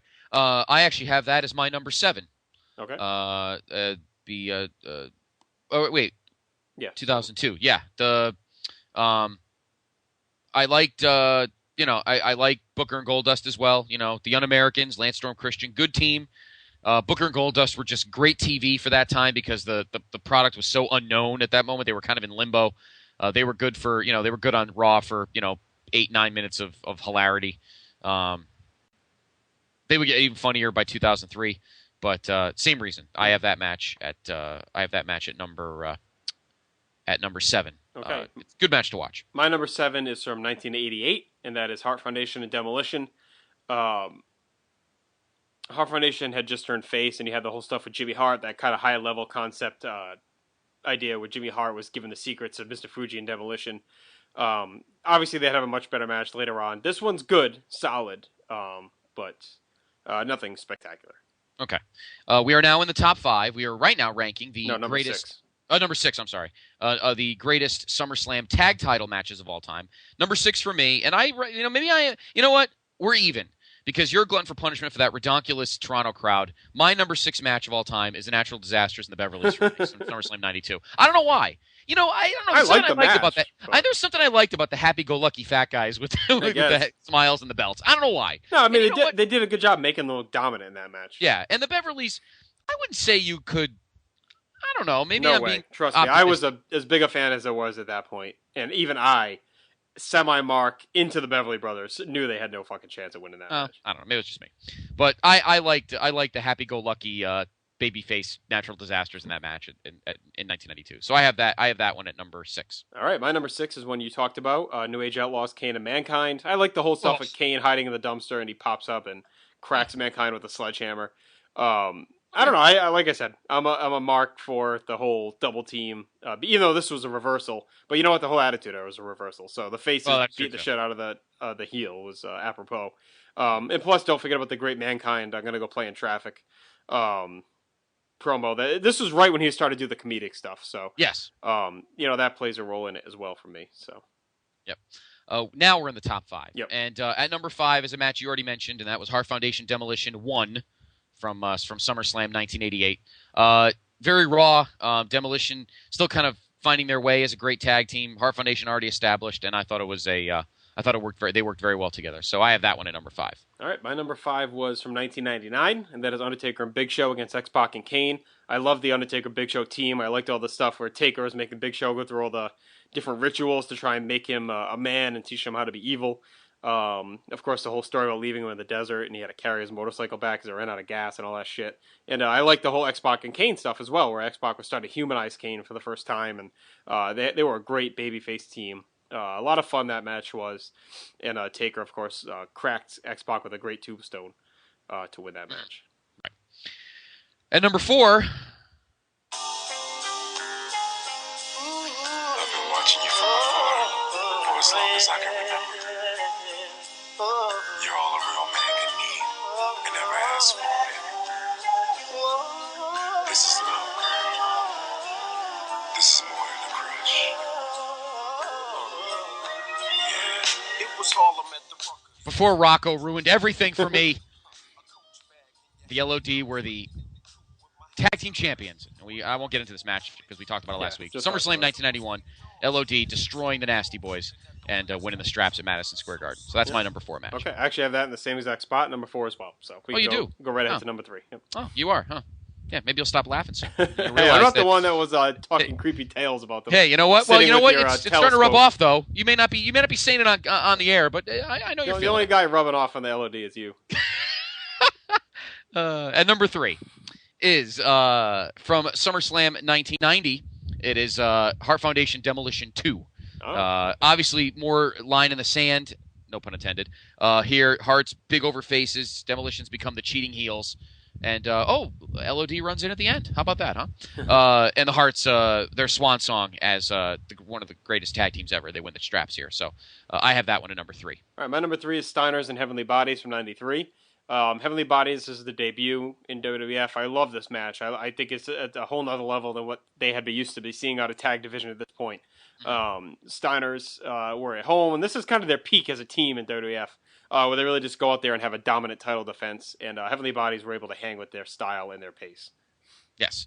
My number 2 is a match you already mentioned, and that's because I just love the chemistry between them, and that is X-Pac and Kane against Taker and Show at 1999. I just love Taker and Show. Taker was just grooming this big monster. It's like this, he was still the sick, crazy son of a bitch, and Show was his muscle, and, he just called him, "Hey, Show, Armageddon Show." I just love the camaraderie between the two of them. Mm-hmm. And X-Pac and Kane were probably one of the more underrated teams of the Attitude Era. I thought they had great chemistry together, little guy, big guy. Kane, I think this was the stretch where Kane really came into his own as an in-ring guy, and I just love that match. So I have that at number 2. All right, my number 2 is Hart Foundation Demolition from '90. I espoused all my love for it when we did our Vintage Vault. So yes. Obviously, once again, we share number 1. Yeah, because third straight list. But you know what? Again, there's really no need to explain ourselves because everyone knows it. The greatest tag team title match in SummerSlam history is, of course, TLC 1 from SummerSlam 2000. We really don't have to discuss it. We'll get into it, obviously, way down the line when we get to that show, but Edge, Christian, the Hardys, the Dudleys, there's nothing more to say.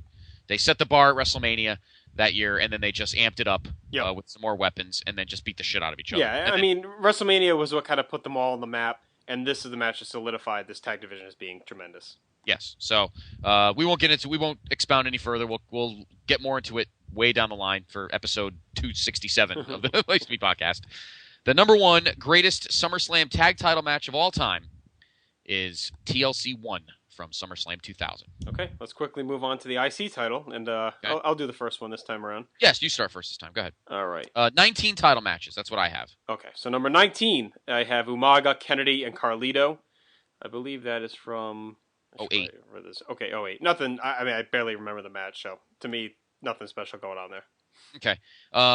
At number 19, and maybe it's mark out moment, it's huge, but since we're basing it on just the match, obviously number 19 for me is the Ultimate Warrior and the Honky Tonk Man from SummerSlam 88. I have that a little higher, actually. It's a 5-star mark out moment, but as a match, it's just like Orlando Jordan and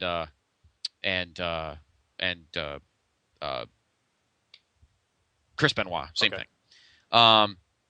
So there you go. There for me, 1988, Honky Tonk Man and Ultimate Warrior. Okay, my next one is Santino Marella and Beth Phoenix versus Kofi and Mickie James. Another match, kind of like the first one, a little nondescript, only memorable for obviously being a mixed tag match with the titles on the line. At number 18 for me, the match you just mentioned, Umaga Kennedy and I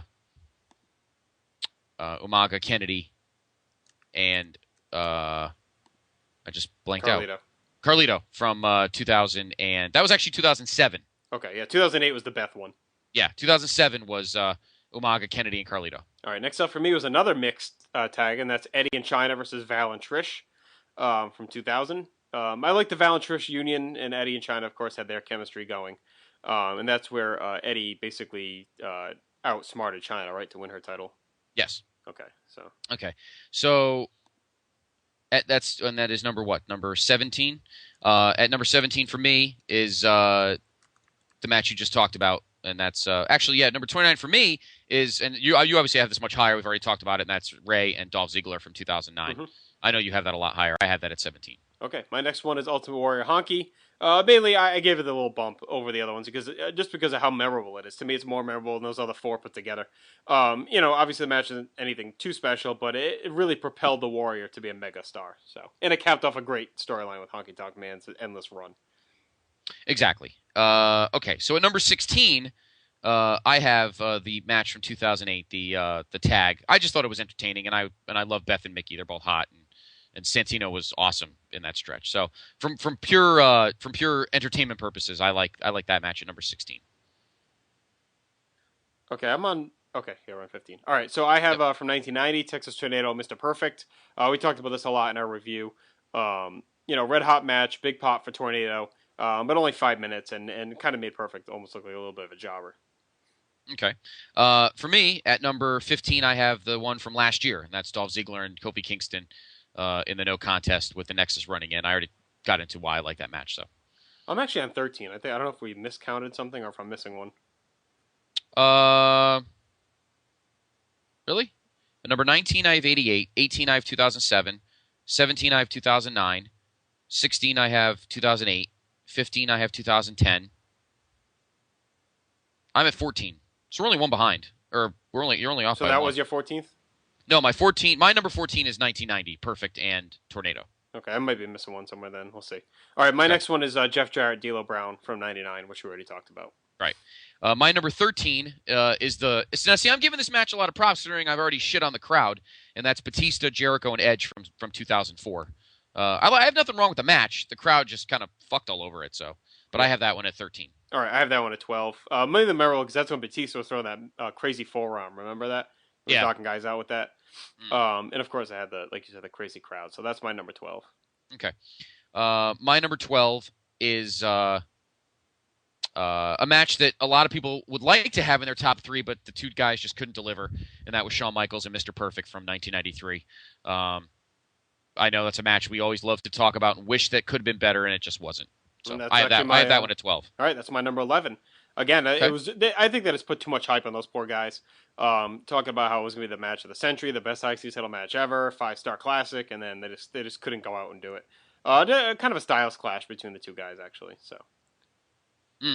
At my number 12, or my number 11, yep. My number 11, I didn't move my cursor up. At number 11, I have that tag from 2000 with Chyna and Eddie, Val, and Trish. I was entertained by that, and I liked Eddie at that time, and Chyna was hot, and Trish was pretty hot, and Val was on a roll as a good wrestler. So overall, I thought the package was good. I'm not a big fan of singles belts in tag matches, but this one didn't bother me. So I like that one at number 11. Okay, my number 10 is in a match we've talked about before, and it's Edge and Lance Storm from 2001. Good opener, good IC title match, but to me, not as memorable as the 9 I have above it. Okay. At number 10, I have D'Lo and Jarrett from 1999. Of course, it's half the match because all the European title was also on the line. So I have that one at number 10. We've talked about it already. Love Jarrett in that role, and D'Lo was in a good role, too, in that summer. Okay. My number 9 is from 1994, Razor Ramon and Diesel. Classic match, classic feud. You had Walter Payton and Shawn out ringside chasing each other around. Of course, I already talked about the United Center crowd, and I really always liked that match and that whole storyline. Right. Okay. My number 9 is one you've already mentioned. In fact, you just mentioned it, and that was Edge and Lance Storm from 2001. You'll understand my love for the Rated R Superstar a little bit later on, but I just love the way that his singles push really got into high gear. He'd won the King of the Ring, and then this is just a great match, and Lance is just a great guy to work with. So I have that one at number 9. Okay. My number 8 is Rey Mysterio, Dolph Ziggler. I think I've talked enough about that and why I like it. So. Okay. My number 8 is the first time we've talked about this match, and it's probably one of the most historical matches in WWF history for many reasons, and that is Owen Hart and Steve Austin from SummerSlam 97. The match is great until the last 2 minutes. We all know that, and we all know why, and we're not going to get into that, but I love that match. The whole thing about Steve had to kiss Owen's ass if he loses, and Stone Cold was just on a roll, and it's great crowd. Just one of my favorites. So I have that one at number 8. All right, my number 7 match is Rob Van Dam and Chris Benoit from SummerSlam 2002. I actually have it there too. So. Okay, yeah, a lot of heat on that match, a lot of expectation for that match. I think it under-delivered just a little bit, almost like Shawn and Perfect, because the expectations were so high. And but Benoit was just still coming back from that neck injury. While he looked good, he wasn't really Benoit level at that point. So not quite probably as good as the hype had hoped to be. Yeah, I think those two guys probably aren't as. I don't want to say they don't have chemistry, but they're much different than people think. Benoit is not as fluid as RVD is. Benoit's a lot stiffer. He was a lot more very focused on grappling. RVD was a high flyer, so they weren't as symmetrical as people thought they were, and that's why I think the match didn't deliver nearly as high as it would have on paper. My number 6 is a match that I actually had a little higher than you have it, and that's Razor and Diesel from 1994. I love Walter Payton in that crowd. The only bad thing about that match is those butt ugly Razor Ramon T-shirts. And my friend Gary bought one of those, and I thought it was $20 wasted. It was one of the worst shirts that they ever made. And but that takes nothing away from the awesome crowd. The Chicago crowd. This is one of the times where I thought the Chicago crowd was great, and it's a good match. So I have that one at number 6. All right, my number 6 is Steve Austin, Owen Hart from SummerSlam '97. Like you said, obviously the memorable ending, but I think everyone forgets just how good a match that was. That was like a 4-star match heading into that finish. And if we got whatever the planned finish was, it probably would have been even bigger. Great on that. So an excellent match, probably the best match on that card. And it was kind of the end of the great technical Steve Austin before it became the brawler Steve Austin. So yes. My number 5 is probably. And now this may, I don't know about you, but when you rank these top 5, this might have been the 5 hardest things I've ever ranked. Yes, I absolutely agree, because I think you're going to think I have this too low. And my number 5 is Bret and Bulldog from 1992. Yes, and that's just because the 4 matches above it are just so. This was a bitch. Yeah, this was really hard. All 5 of these to me are pretty much 1A, 1B, 1C, 1D. Exactly. So I have it 1E, if you will, and at number 5, Bret and Bulldog from 92. Bret deserves a lot of credit because Bulldog was a mess these last 5 minutes. He was just so bloated and blown up. I think it was the last 20 minutes, but well, I was being nice, but Bret did a hell of a job keeping him in it, and it makes it a great match. So I have 1992 at number 5. Okay, I probably have the one you probably have higher, and that's from 1998, Triple H and Rock in a ladder match. I know that means probably more to you than a lot of people. I think it's a great match, a great ladder match. But to me, there was always just a little bit something missing from that one.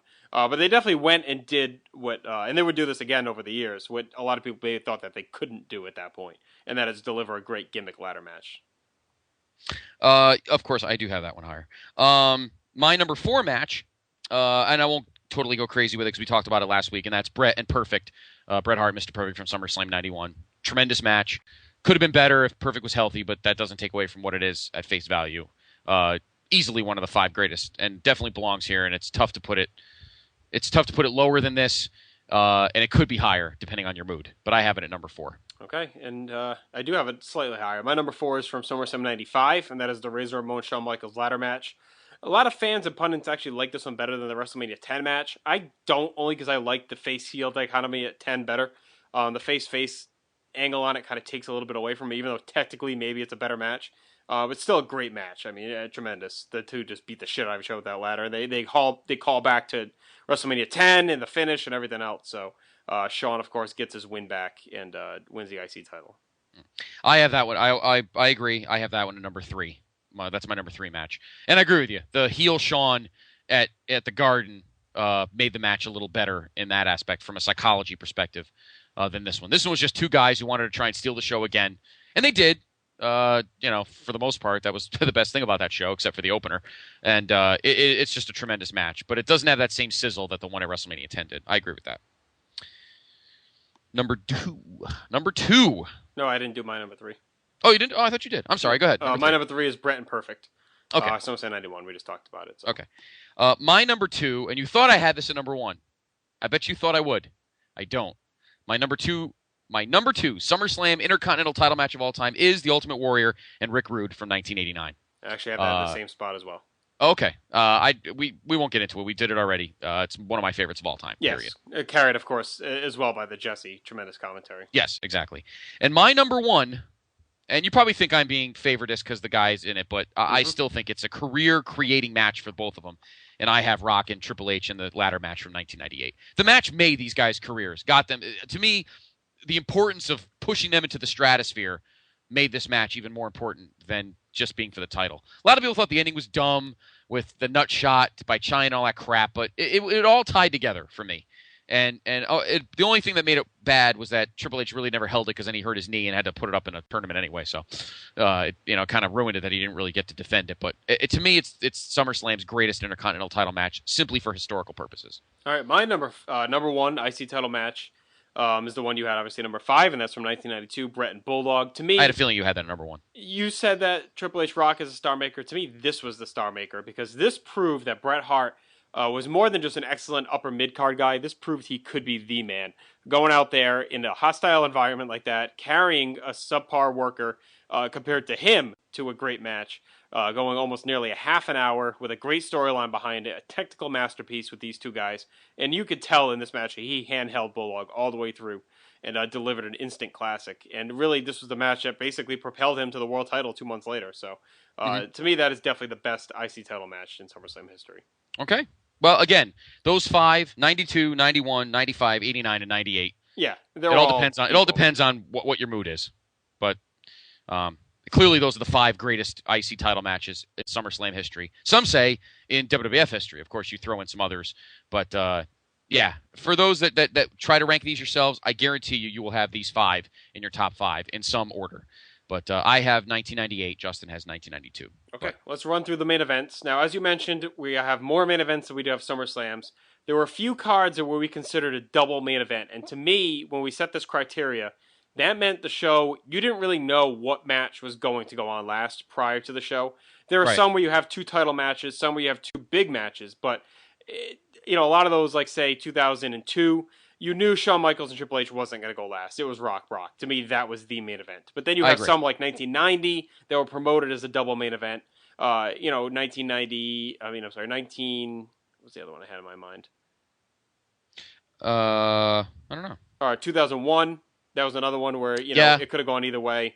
So there are a few out there that have multiple options that could have been questionable heading in. So we'll talk about it as we go. So okay, I have 29 matches total. Okay, 29. I think I have all the pairs covered because I actually have next to the years that have 2 matches. I have the match in parentheses. So I'm pretty sure that it's 29 matches. I think I have 28, but I might have just counted wrong. Hang on. Okay.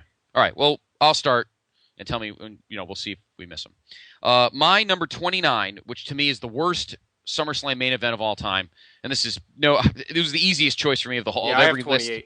So you got one extra than I did. We'll see. When you say it, I'll know. So okay, the worst match for me, and this is cake, is Diesel Mabel from SummerSlam '95. It's a colossal fat piece of shit, just like Mabel is, and I'm not saying it anymore. I don't need to. Okay, I actually have a match worse than that one, I think, and that is Undertaker versus Fake Undertaker from 1994. To me, that was clearly the worst SummerSlam main event, and then I have Diesel Mabel next. So to me, those are the 2 bottom of the barrel. Actually, I have that at 28 too. Taker Faker. Okay, the only reason I probably could have that lower, the Mabel Diesel build was just, it was just, just part of the course of that whole year. They spent so much time, and this is probably why I think you have it higher. They spent or lower, I guess, as the case may be. They spent so much time on this storyline with Leslie Nielsen and throwing Raymond Rougeau in the pool, and they spent like what 2.5 months? Yeah, it was building this up, and it ended up being a colossal big dump of shit. Yeah, and I don't blame Flying Brian Lee for this. It's not his fault. So he doesn't look like Taker. Who the hell does? He did the best he could. So I don't blame him. Is it a primetime Brian Lee? Is it primetime? I guess there's only one Flying Brian. Yes. Yellow Dog. Anyway, Brian Lee doesn't deserve the blame for this. He did the best he could. He was told to do something. He did the best he could, and it ended up being a big piece of shit. So right. I agree. I have that too. All right. So next for me was the match we just talked about in our last Vault, and that's Hogan and Warrior against Slaughter, Adnan, and Mustafa. We bitched enough about that last week, so I'm all set. I have that one. No, I don't have that one that much higher. At 27, I have the Elimination Chamber from 2003. I know the Goldberg thing is great, but the reason he didn't win is the reason I have it so low. It was easy bookings. I don't care that Triple H is. This is the only time in that whole 2003, and we've been on many message boards. I've defended this to the hilt. I've gotten crap thrown at me on the internet, superhighway or whatever. But this is the one time during the whole run that I blame Triple H. If your groin was that much of a mess, then he should have let himself get squashed in the end. Mm-hmm. Simple as that. It was cake. A monkey could have booked this chamber, and they found a way to screw it up. All right. So actually, surprisingly, have that a little higher. Okay. Next up, I had Hogan and Savage against DiBiase and Andre, Mega Powers, Mega Bucks. Yeah, fun match, memorable match, but to me, it was just basically a house show main event in the end. I actually have that considerably higher. I figured you would. Considerably higher. My next match. I probably underranked that one a little bit, honestly. I actually this next match you just mentioned, so I only have it slightly higher, and that's Triangle of Terror against Hogan and Warrior from 1991. We won't get into it. We talked about it last week, so. Okay. My next one is another one I probably may have a little bit too low, considering what I think overall of the show, and that's Hogan and Beefcake against Zeus and Savage. The atmosphere is fun. The build was great. The commentary is great, but to me, the match is just kind of blah due to Zeus. I'm I'm sure I gushed over it when we did the actual review, but when you have to rank these in order, to me, you got to be fair. And nostalgia has to play a role, but not an overly high role. So that's why I have this probably a little bit lower than it should be. Okay. I have it higher. My next match, which I have at 25, that is one half of SummerSlam 90, and that is Hogan against Earthquake. The match itself is not great. The crowd kind of carries it. The tension and the drama and the backstory of Hogan coming back from the injuries, but the match itself really isn't that good. Okay, So I actually had that next. Okay. And yeah, I like that match. Obviously, we talked about it. I love the atmosphere. I like the welts that he leaves on Earthquake's back. Maybe I have that again a little high, maybe compared to the ones I just said before it. But those three to me are pretty interchangeable, honestly. 88, 89, 90. Okay. My next match, which I have at number 24, and that is Lex Luger and Yokozuna from 1993. The match itself, I actually don't dislike, but the ending was dumb. I would have just had Luger win. I don't know what the hell the big deal was. But whatever. The crowd was hot. The match isn't unwatchable. Their match at WrestleMania 10 is much worse. The ending just pisses me off here. It just ruined everything. Yeah. Hey, look everybody, let's blow balloons in the air. He won by count out. I mean, what? It's just dumb. So I have that low just because that ending is hideous. All right, my next one is the Elimination Chamber from 2003. I really only have it higher than those other matches just due to that awesome stretch of Goldberg where he just runs through everyone, kicks the fucking plexiglass, spears Jericho to the other plexiglass, and that whole little section was just a tremendous piece of booking until they destroyed it all at the end with that stupid ending. So maybe, again, a little bit too high, but I just really love that whole stretch. No, I would have had it higher if the ending... See, the ending, you're maybe you're a little bit better than me in thinking this way. The ending ruins it for me. You see beside the ending. So that's the only differences we have in that one. My next one, which is for me number 23, is one half of SummerSlam 2009, and that's John Cena against Randy Orton. Good match. Nondescript. I mean, they've met multiple times on pay-per-view. I don't totally remember this one as well as I should. I remember being okay. I don't remember being great. But I have that one at number 23. Okay, here I have Ultimate Warrior Rick Rude from 1990 inside the steel cage. World title is on the line. Obviously, they couldn't recapture the magic of 89. Kind of a blander main event, but still solid enough just because of who was involved and the fact that it was inside a cage. I have that one slightly higher, but not that much higher. My next one, number 22, is SummerSlam 2007, which is also John Cena and Randy Orton. So I pretty much have those two matches back to back. To me, they're the same matches. 2007, is that the one where the build where Orton punts Cena's dad? Was that 07 or was that 09? That was 07, I think. Okay, maybe that's why I like that one a little bit more, because I thought that was cool. I like that. Okay, you know what? I didn't rank... I think 09... What's the one that wasn't last? 09? Yeah, that was Punk Hardy was last. I didn't rank the 09 one, because to me, the feud wasn't as intense going in 07. And right. To me, that was the one that was really... Punk Hardy was clearly going to be the main event since okay. TLC match. So that was the only one I didn't really count. So that's where the missing one is. All right. You would put that when we did the prerequisites. You would put that down. So that's why I added that match. But all right. So at number 21. So now we're even. You could put Cena Orton at the bottom for you. So number 21 for me, the main event, SummerSlam 2005, Hulk Hogan, Shawn Michaels. You probably have this higher, much higher. Yep.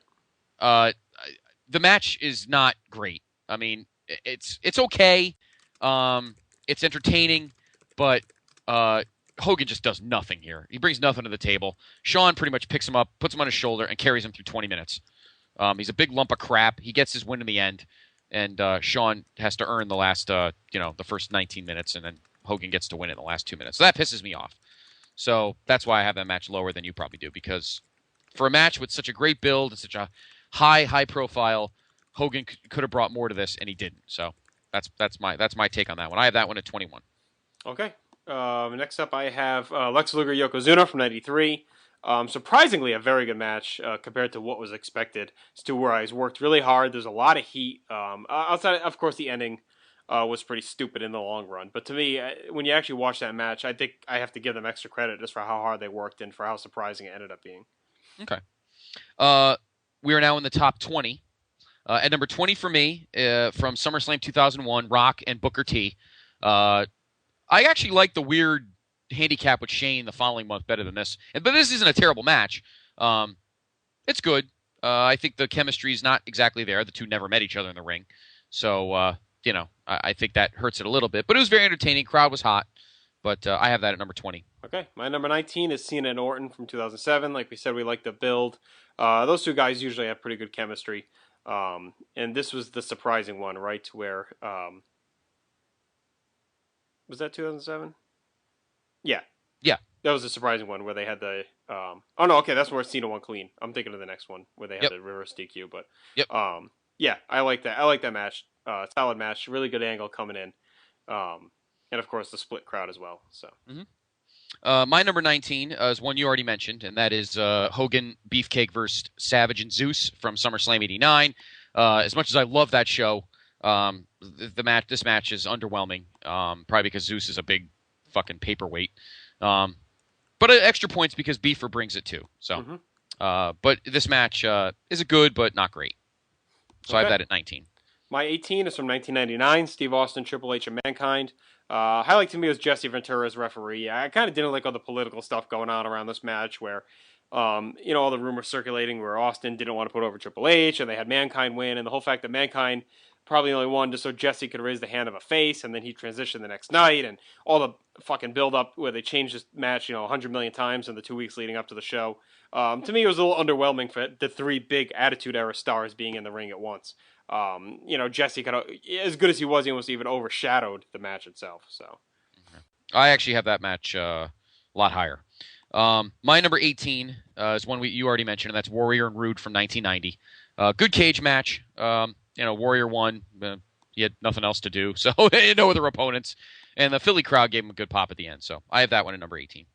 Okay, my number 17 is John Cena Edge from 2006. That's what I have it there too. Okay, yeah, good match. Boston crowd was hot and into it. Of course, split.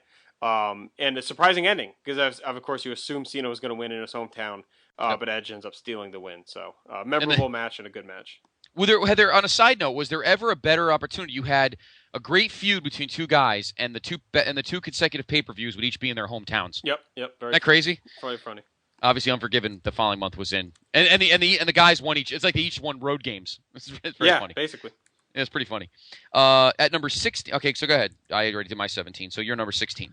My number 16 is Rock and Booker from 2001. This was kind of a dream match for fans of this time because, guys that kind of were similar style, similar build, same finisher, kind of the standard bearers of their promotions in 2000. Regardless of how bad WCW was, Booker was kind of seen as the top face that year. So honestly, I think at this point, it was almost like, I don't say a big-time dream match, but one of those like what-if matches that was always kind of floating around. So right. I was always surprised that actually it main evented that year. I thought the other match we'll get to in a minute would have. But, I like the style that those two have. I actually agree with you. I like the one the next month as well. So, for me, the next, my number 16 match, you probably have this a lot higher.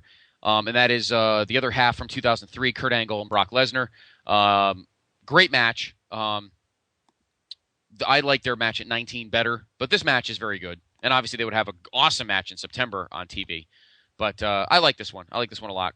And it actually makes that show a little better than it could have been considering, the crappy ending of the show itself. So I like that one at number 16. Okay. I actually don't have it too much higher. My number 15 is from last year, and that's John Cena, Bret Hart, Edge, Chris Jericho, John Morrison, R-Truth, and Daniel Bryan versus The Nexus. I like the whole thing with Daniel Bryan, his surprise return after being fired.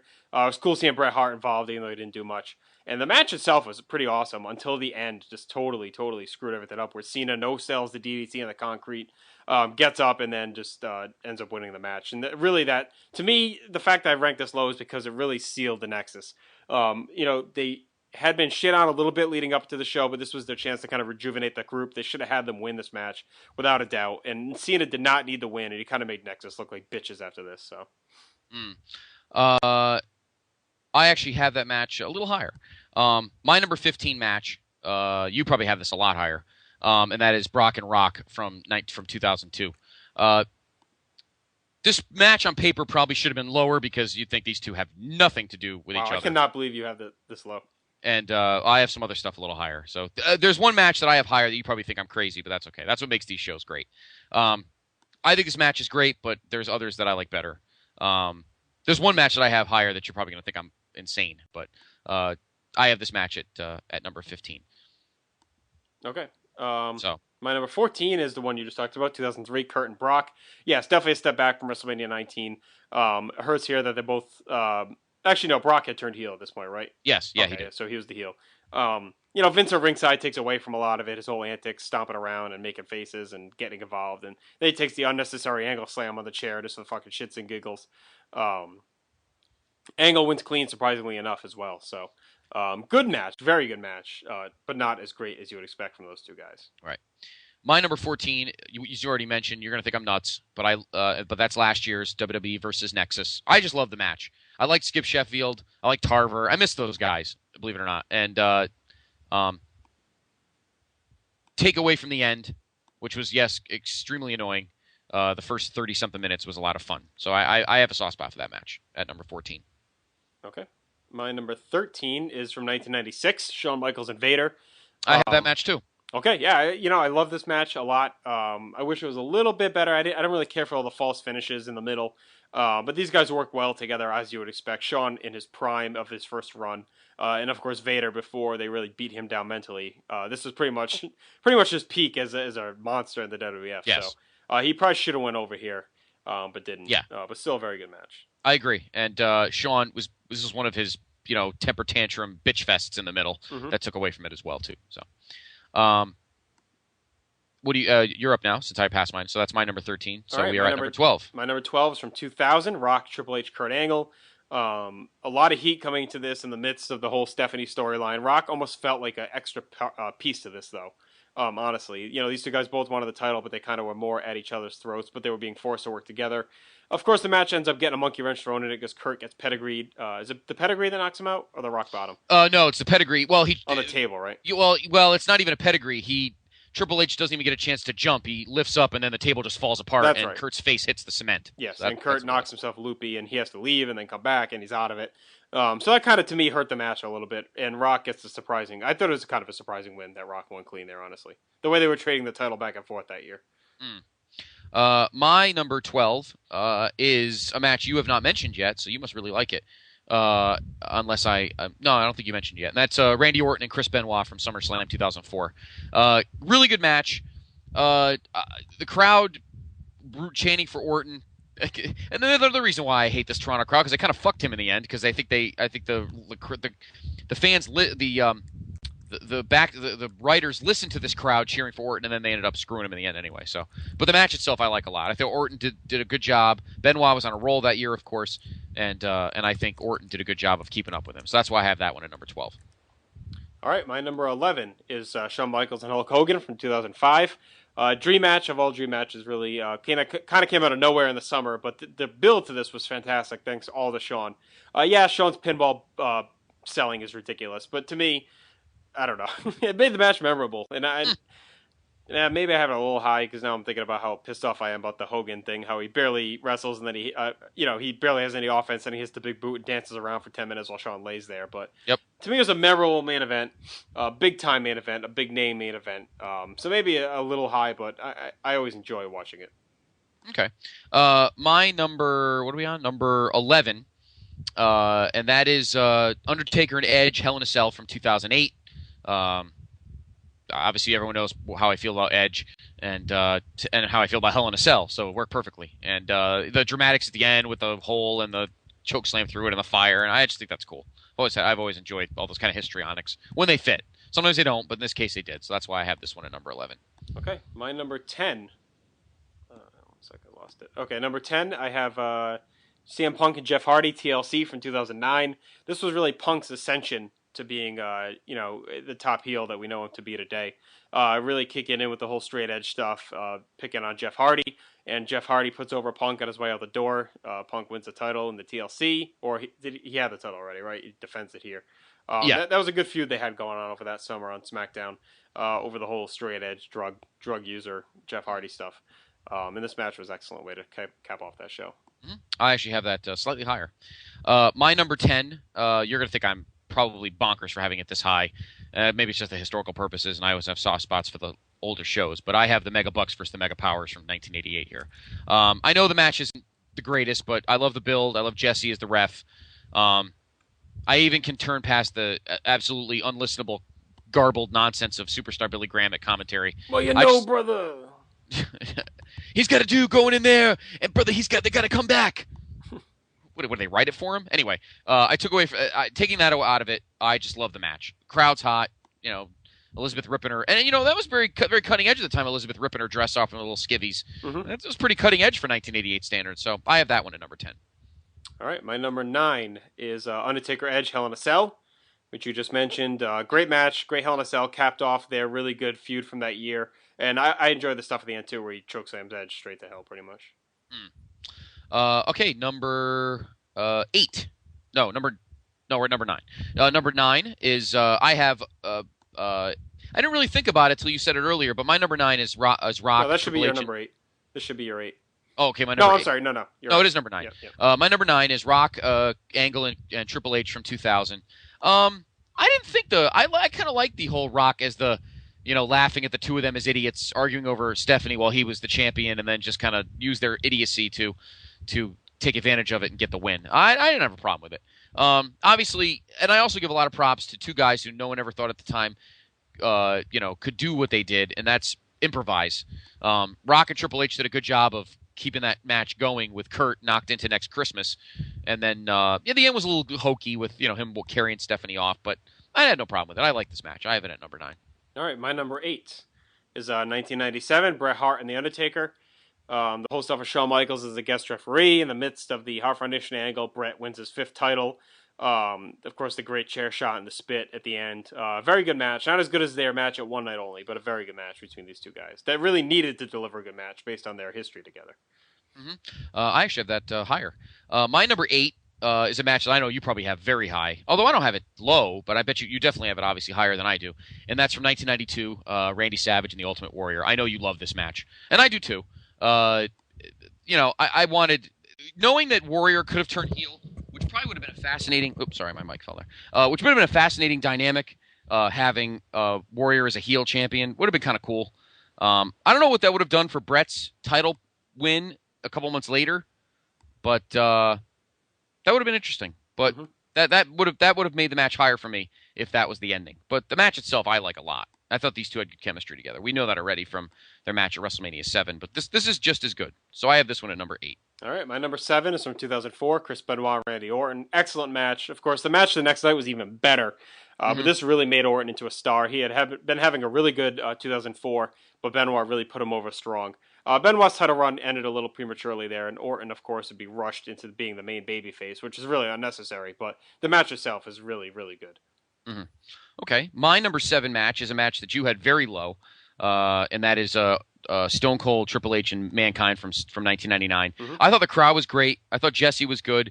The backstage stuff didn't faze me, even though it is my guy that was probably screwed, but that doesn't bother me. He won it the next night, and I could look past that. I think that's why I don't like it, though. What? Because he won it the next night. Oh, instead of just winning it there.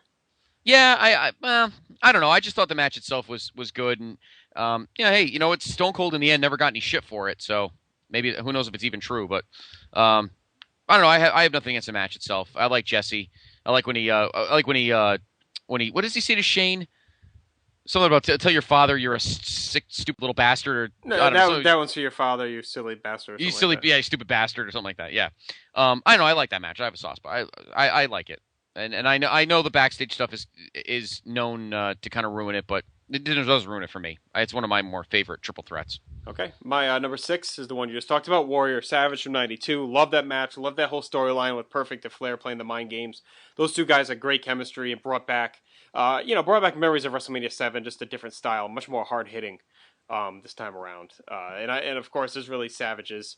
I love that title reign because Hogan's not in the picture and he gets to be his own, be on top of the promotion by himself for that summer. So, really cool match. I like that. Plus, the arena and the crowd is great. Yes, my number. What are we at? Number 6. No, 6. Yeah, number 6. Yep. Oh, I thought you said 5. Sorry. My number 6 is a match you already mentioned, and that's Punk and Hardy from 2009. Punk was finally hitting his stride as a heel. He had just turned heel a few months before, and we were all very happy for that. And of course, look where he got it. Look where it got us now. And Jeff's Jeff threw himself all over the place. One of the best. I have to watch this match again. It's been a while, but I do remember liking it a lot, and that's why I have it at number 6. Okay, my number 5 is from 1994. That's Bret Hart and Owen Hart in a cage match. I have it there as well. A really fun match, a different style cage match where these guys weren't out to maim each other.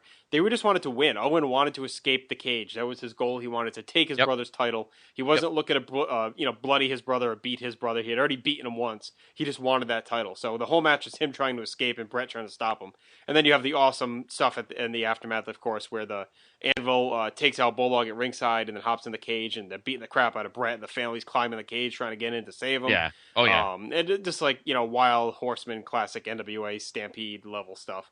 Yeah. So a lot of cool stuff there. You made a good point on and I remember the great wording you put in your comments on our written review of that show, that if that show took place at the Saddle Dome, the friggin' crowd would have been beside themselves. I think they would have jumped out of their seats. I think it would have been ridiculous. So that's also my number 5 is Bret and Owen from 1994. So now your number 4 is from 1998, probably the match that you have higher, and that's Steve Austin and The Undertaker. Excellent match, despite both guys being pretty banged up. You had all the stuff with Kane, where Taker and Kane working together. Was Taker a face or heel? Austin wanted to know whose side he was on, and were they going to play fair? And of course, Kane comes out but doesn't really get involved. Excellent match to cap off a great show. Mm-hmm. My number 4 is one that I know you obviously have higher, and that's Kurt Angle and Stone Cold from 2001. It's just such a sick, fucking nutso, off the charts, crazy mess. Yes. In a fun way. Refs getting hit. JR and Paul's commentating for this match is awesome. Yep. Kurt was just, this was like one of Kurt's best babyface matches. Oh yeah, easy. Yep. And Steve was on a roll. It was just overall just a great match. Great match. My number 3 is Brock and Rock from 2002. Awesome match. I love the crowd heat. Rock puts Brock over clean. This is the match that really made Brock a true star. Unfortunately, we know what he'd do, but he'd go out. He'd have a very good run with the title. I mean, it's not act like he pissed it away the next week. And that Long Island crowd was tremendous here. So I always loved that match, and it capped off a great show. My number 3 match is one you already mentioned, and that is Bret Hart and Taker from 1997. Love that match. A little long, but it doesn't bother me. And then, of course, that vision of Bret's spittle hanging off Shawn's lip, and then he pastes Taker with the chair, and he has that look like, shit. Mm-hmm. I love that response. And then he has to do the pin, and then he walks off, and he looks at Taker like, I am so fucked. It's just all the visuals in the last 10 minutes of that match are awesome. And the crowd, that Meadowlands crowd is all over the place, and definitely one of the best main events of all time. All right, my number 2 is Steve Austin and Kurt Angle from 2001. Okay. Love that match. Love the whole feud, the whole build-up. Like you said, it's probably Angle's best match as a face. Those two guys, I mean, that's the match that maybe you could say actually ended up ending Steve Austin's career because they really just beat the crap out of each other. They suplexed the crap out of each other. Both men bloody messes. Yeah. And that one spot where Austin is smacking Kurt's head off the post on the outside is so vicious. Yes, it is. Yep. And really, to me, this was... I'm not a huge fan of fuck finishes, but to me, the DQ here made sense because Austin was so desperate to save his title. That was the whole storyline. Right. And he knew he could not beat Kurt Angle, so he ended up getting himself disqualified, and it led to the next month. So right. I love that match. It's awesome. Yes. So that is your number 2. My number 2 is probably your number 1, and that is Bret and Bulldog from 1992. Great ending to that show, obviously. The only time ever that the Intercontinental title is last, other than WrestleMania 6, but that doesn't really count because the World title was involved too. Yeah, I've already talked about what I love about the match. Mm-hmm. It's definitely one of the greatest of all time. Yep, and that's definitely my number 1 as well. So, okay. And obviously, my number 1, and it's no secret to anybody, the greatest main event for me in SummerSlam history is Steve Austin and Taker from SummerSlam '98. It was a perfect main event. Love the build, and then Taker. Just to kind of clarify what you were saying, Taker actually doesn't even let Kane. Kane walks halfway up that nice little ramp, and Taker shoos him off. Yep. So, Taker hadn't totally turned heel yet. We'd see that in a few months after that. But I just love that match. Love the build. Loved hearing Highway to Hell a million times. I love that match. And it caps off that show for me, which we'll obviously get to next. Yep. So your number... Yep. I was about to just to clarify, your number 1 main event of all time, Bret and Bulldog from 1992. Mine is Austin and Taker from 1998. Yep. So that was the first time we differed on a number 1. So. Yes, but we weren't off by much. All right. So where'd you have 98? You had 98 what in the top 5, right? Number 4. Yep. Number 4. Okay. All right, let's quickly do our top 10 performance. I'll read my top 10. You read your top 10. Then we'll move on to the shows and wrap this up. Yep. My top 10 in no order: Rey Mysterio, Kurt Angle, The Rock, Chris Benoit, Chris Jericho, Steve Austin, Owen Hart, Ultimate Warrior, Bret Hart, and Shawn Michaels. To me, those are the top 10 SummerSlam based on match quality, memorable matches, SummerSlam performers. Okay, I actually ranked mine, so Okay. I'll put mine on numbers. I have some different guys than you do. For me, number 10, Mick Foley. Number 9, Hulk Hogan. Number 8, Kurt Angle. Number 7, Steve Austin. Number 6, Triple H. Number 5, Shawn Michaels. Number 4, Bret Hart. Number 3, Ultimate Warrior. Number 2, Rock. And number 1, Edge. Interesting. Yeah, I didn't have Edge on my list, but yeah, I guess you could definitely count him. I mean, has he ever really had a bad SummerSlam match? Really not. I mean, go back. I mean, 98 was his first match, but 99, he fought. I don't remember who he was at that in 99. He was 2000. didn't they have like a turmoil? I think in 99. That's right. Yep. 2000, the TLC. 2001, he fought. Lance Storm. 2002, he fought Eddie. 2003, he wasn't at. 04 was the the triple threat and on down the line. The guy's never had a bad, in my opinion. The guy's never had a bad SummerSlam match. Maybe looking back, I may knock Jericho off the list and put him on there. But I stand by the rest of my other 9. So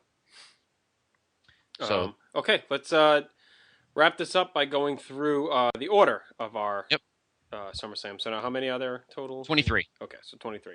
All right, so I'll just say mine, you say yours, and I think we've pretty much talked about why we like all these. So let's just kind of buzz through this. Okay. All right, number 23, I have the first one, 1988.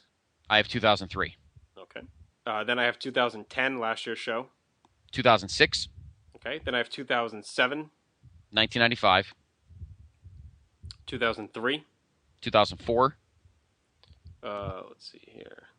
Okay. We're at number 19. 19, I have 1990. 2010. Okay. Then I have 95. And then I have 1990. Hey, Axel, have you seen Sapphire Baby? No, I haven't, Dust, but we're all still looking for her. Okay. Then I have. I knew you couldn't go the whole show. I was waiting for. I did my best to give you no opportunities whatsoever, and you ended up finding one. I guess so, because he wasn't in any matches, thank God, that are on this list. But all right. So number 17. 2004. 2005. Okay. Then I have 2006. 2007. 1996. That's where I have 96. Number 15. Okay. Number 14 checks in with 1993. 2008. 2008 right after that. And I have 1993. So we have those flip-flopped. Okay. 1999. All right, that's number 12. I have 2001. A little low for that, I thought. 2005 I have next. I have 1994. That's where I have next, 1994. That's number 10. I have 2009. Okay, I have 2009 at number 9. At number 9, I have 1997. That's where I have as well. Next. Okay. At number 8, I have 1992. I have 2000. Okay. At number 7, 1988. 2001. Okay. Number 6, 1999. Okay, so my number 5, because I went first, right, is 19. All right, so here are the top 5 then, right? Okay. So I had 2001 at number 6. That was one I really went back and forth with, 2001. I had a hard time figuring out where to put that. I had it in my top 5 originally, actually, and then I dropped it as I rearranged. Yeah, well, I the thing for me was because I took our actual letter grades from our reviews, except obviously for 07 through 10, which we didn't do yet. So I have A's, B's, and C's. And 2001 was in the clump of B's, and it was tough to do that. I look back, and maybe my only regret is I would flip-flop 2001 and 1994. I think 2001 may be a better show than 94. So. Oh, definitely, I think. So. Yeah. All right, top 5. Here we go. Number 5, 1998. You can probably skewer me for that one. Yeah, I am. 2000. Okay. Number 4, 1991. I have 1991 also. I had a hard time with these. This is almost like the IC matches. These top 5 to me could go. They are. For me, 2 and 3. Number 1 was unequivocal. 2 and 3 were the tough ones. Okay. Number 3, I have 1992. I have 2002. Okay. Number 2, I have 2002. I have 1989. Oh, wow. So number 1, I have 1989. I thought for sure you were going to have 89 number 1. Nope. No, I thought about it, and I looked, and I looked, and I looked, and I couldn't do it. I think I just love more matches on my number 1, and of course my number 1 is 1998. To me, it is the show that So now, what did you have 92? I had 1992 at 8. Okay. Number 8. I don't know, like Taker Kamala. There's a lot of there's more holes in that show. But I just could not get over how much I loved Brett Bulldog and Savage Warrior. To me, I the agree. atmosphere just completely bumps that. Maybe I overrank it, but to me, that's like your 98 is my 92. That's okay. And for me, when you look at 1998, 1989, and 2002, those 3 shows I could throw in at any time. But I can't think of one moment in 1998 that I dislike. Mm-hmm. Even that Oddities Kyantai clusterfuck, I laugh my ass off every time I watch it. There's just not one. Even X-Pac Jarrett, the hair versus hair match, just nothing on that show bothers me. All right, the tag team match a little bit, but not enough for me to not make it number 1. No, everything else about that show was great. Yeah, and it's like you said, those top few. And to me, the SummerSlams, you break them into tiers. To me, those top 6, counting 2001, are clearly a cut above the rest. And those are the 6 I had a really hard time putting into any kind of order. So there you have it. Those are our SummerSlam List-A-Mania. We hope you enjoyed that. We don't really have any feedback this week, but we want you to leave feedback about this show.